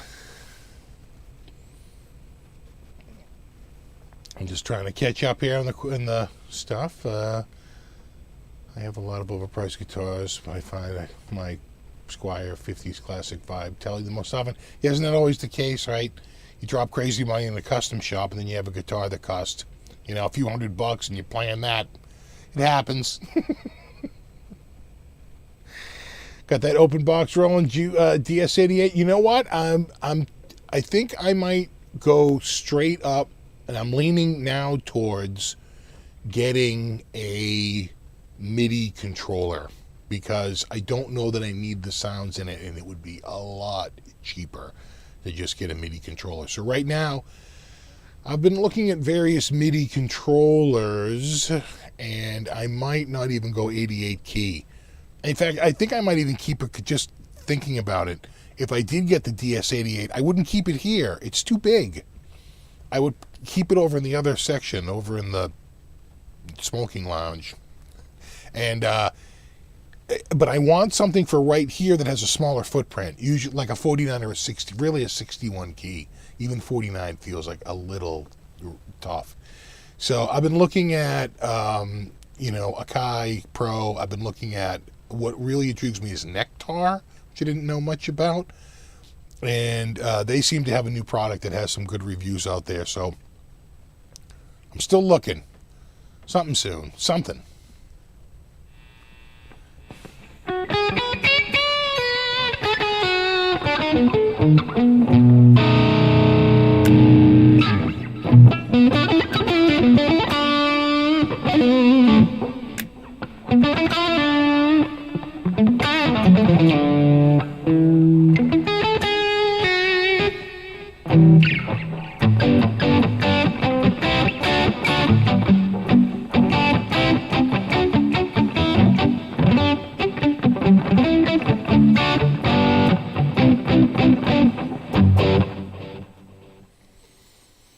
Time we got 8:47. Man, tonight flew by.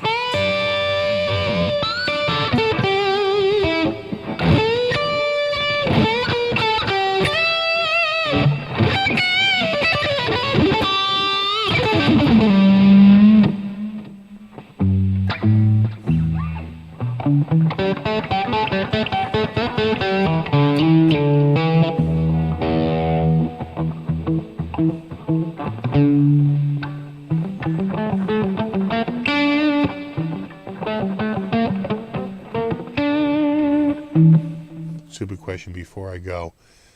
If I knew I was putting all new electronics into a Super Strat Ibanez Jackson ESP, what's the best budget guitar to upgrade bolt on? Okay, just need the best bones. That's so hard because, most manufacturers can make a decent guitar, that's pretty affordable. It really just comes down to what do you like? That's a much harder question to answer. And again, I can't tell you how many times people are like, what's the best pizza place in town? And I say a place, and then they go to it, and they're like, that was the worst pizza I ever had. I'm like, well, I don't know what to tell you.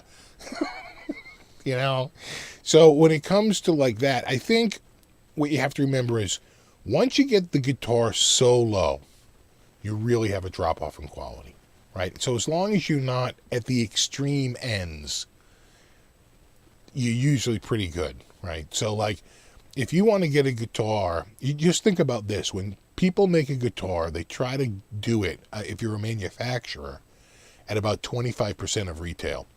So if you're looking at a guitar that sells for, $99, the manufacturer most likely put in between like $25 and $30 into the production of that guitar. You got to think about that, right? Because then it's got to be wholesaled, and then it goes to retail, and then they're marked up, and then there are sales, right? There's all this cushion that has to be built in. So, once you get so low, it's really hard to make the guitar. But that ramps up very quickly. Quality ramps up very, very quickly, I find. Once you get into just even $300 or $400, the quality just shoots way up, right? Because they can only make it so cheap. Right, you're down to making the guitar for $100, right? It's going to retail at $400. You're down to making one for $75. It's going to retail at $300. Right, you're down to making one at $60, right? I mean, $50 is going to retail at $200, right? So it's like the farther you go down that hole, the harder it is for them to make a guitar that's competitive. Oh yeah, flash cam, right? We're gonna do the. I do. Right there, and then there's the. Oh, let me get the flask right there. Right there. And then people were asking about the back. I don't know if you can. It's kind of dark. It's hard with the dark guitars. Let me go back to this cam, and you probably see it a little better there. Yeah, much better. Much better. There you go.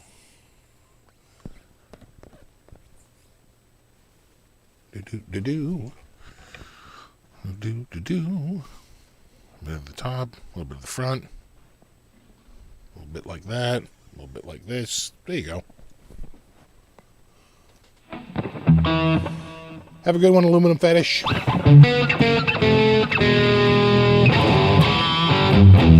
now I got exactly Grailbot. Now I got to take up drinking. Exactly. 10-minute warning. Damn, we blew by tonight. I think I even started a little bit early. Right, exactly. You leave for 5 minutes and we're back to the flask cam. Exactly.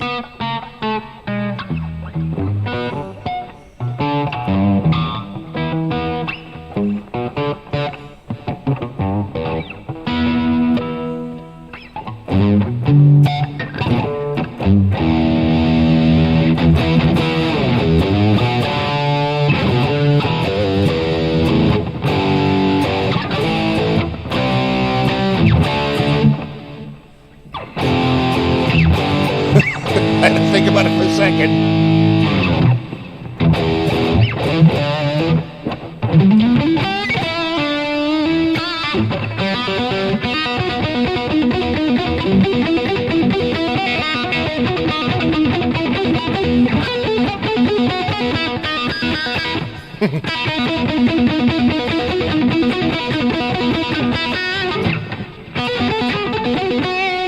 I have to think about it. Something like that. Does it chug? How the hell do I know?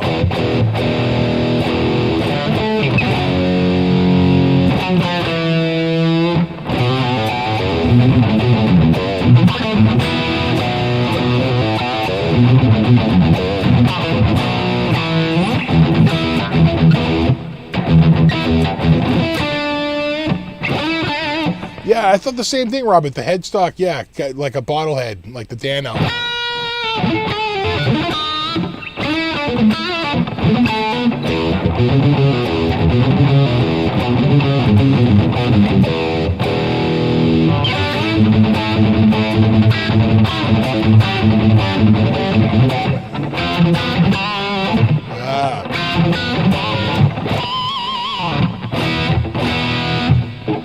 Helps if you hit it.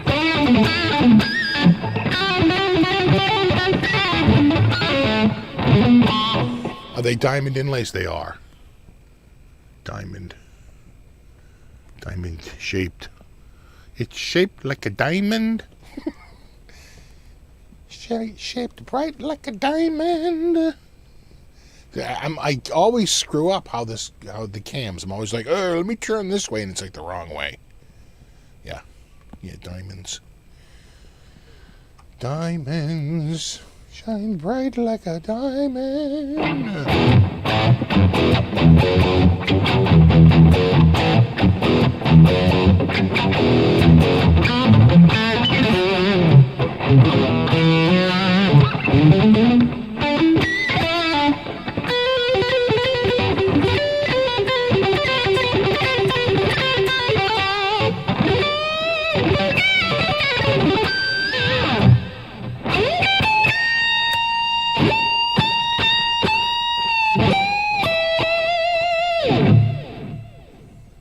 It does sound good. It's got the sound.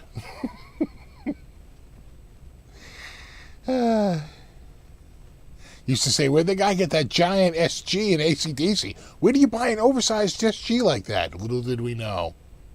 So, just a matter of perspective. What's up, Music Therapy? Unfortunately, we're down in our last 5 minutes.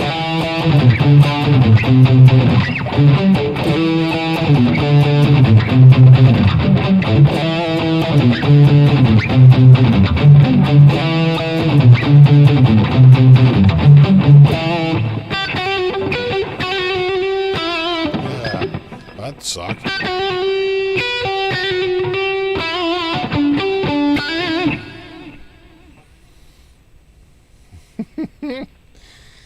Yeah, you gotta hit those pinch harmonics. Oh, you're late, dog pup.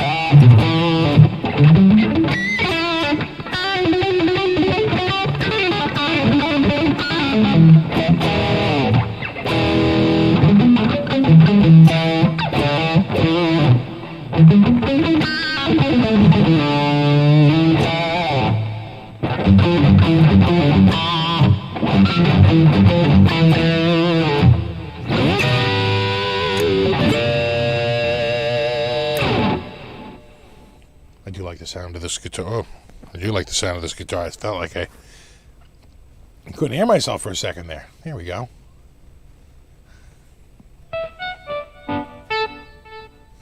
You've been listening the whole time, just couldn't write until now? Okay. Lurking.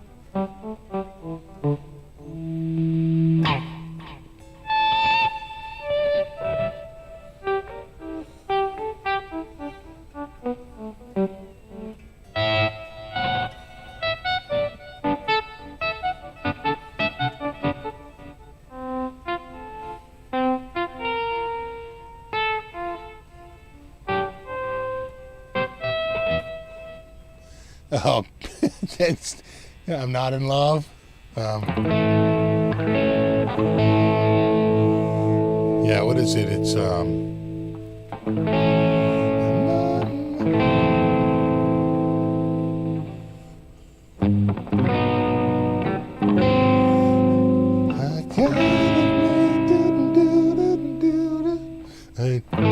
I'm not in love, no, no. Just because I felt to see you. I forget the lyrics.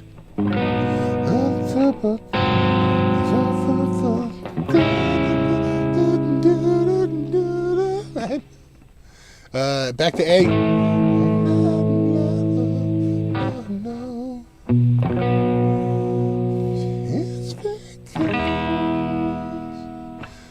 Yeah. Yeah, it's like A to A minor. Just because I call you up. Right? G minor. G minor 7. G dominant 7.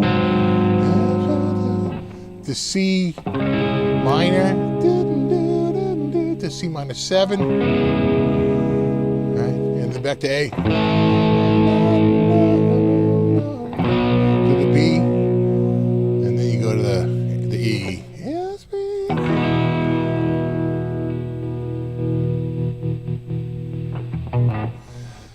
did you get that Roland Juno 750? No, we talked. I just couldn't do it right now. And matter of fact, if I get the controller, I'll most likely charge it. It's a, it's just cash flow thing, just a cash flow thing.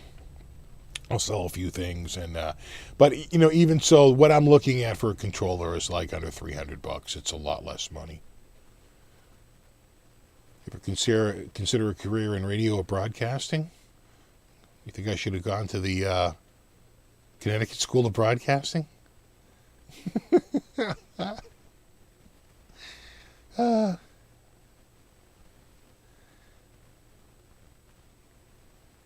No, thanks, Blackjack. No, you rock, bro. All right, well, it's 9 p.m. And, yeah, big boys don't cry. Big boys don't cry. I'm not in love. That's way out of my range. No. Because That's such a great. Yeah. Just real quick. That's A. The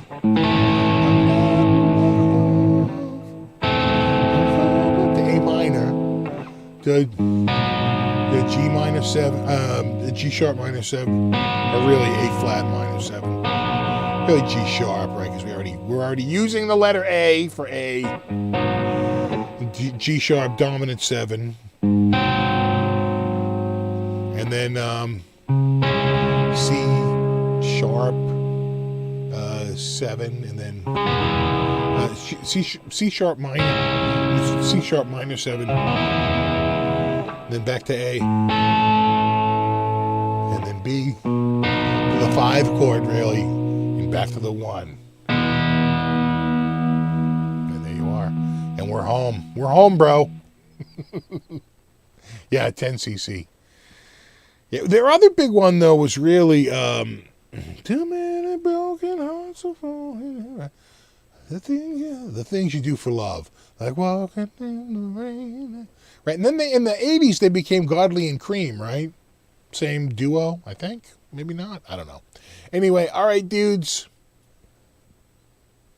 Super thanks to everyone who hung out tonight. Extra special super thanks to anyone who contributed. As always, super props to my mods. Really appreciate it. Looks like we had a spammer for a couple of seconds, and we made short work of him, so awesome. All right, dudes. I'll see you in a week. And until then, know you rock. Check out Bootlegger. Check out Bootlegger Guitars. And I'm going to try and get the full review. I didn't even want to play it live until I shot my review video, but I've given up on life. No. Basically, it's just been really tricky to shoot video, but I'm so close this week. I swear. I freaking swear. And we'll get that done. We'll get some close-up shots, some 4K. Forget this 1080p crap. We'll go 4K. We'll get the shots. We'll do all that. We'll do the run through, and then I'll see you next week. No, you rock.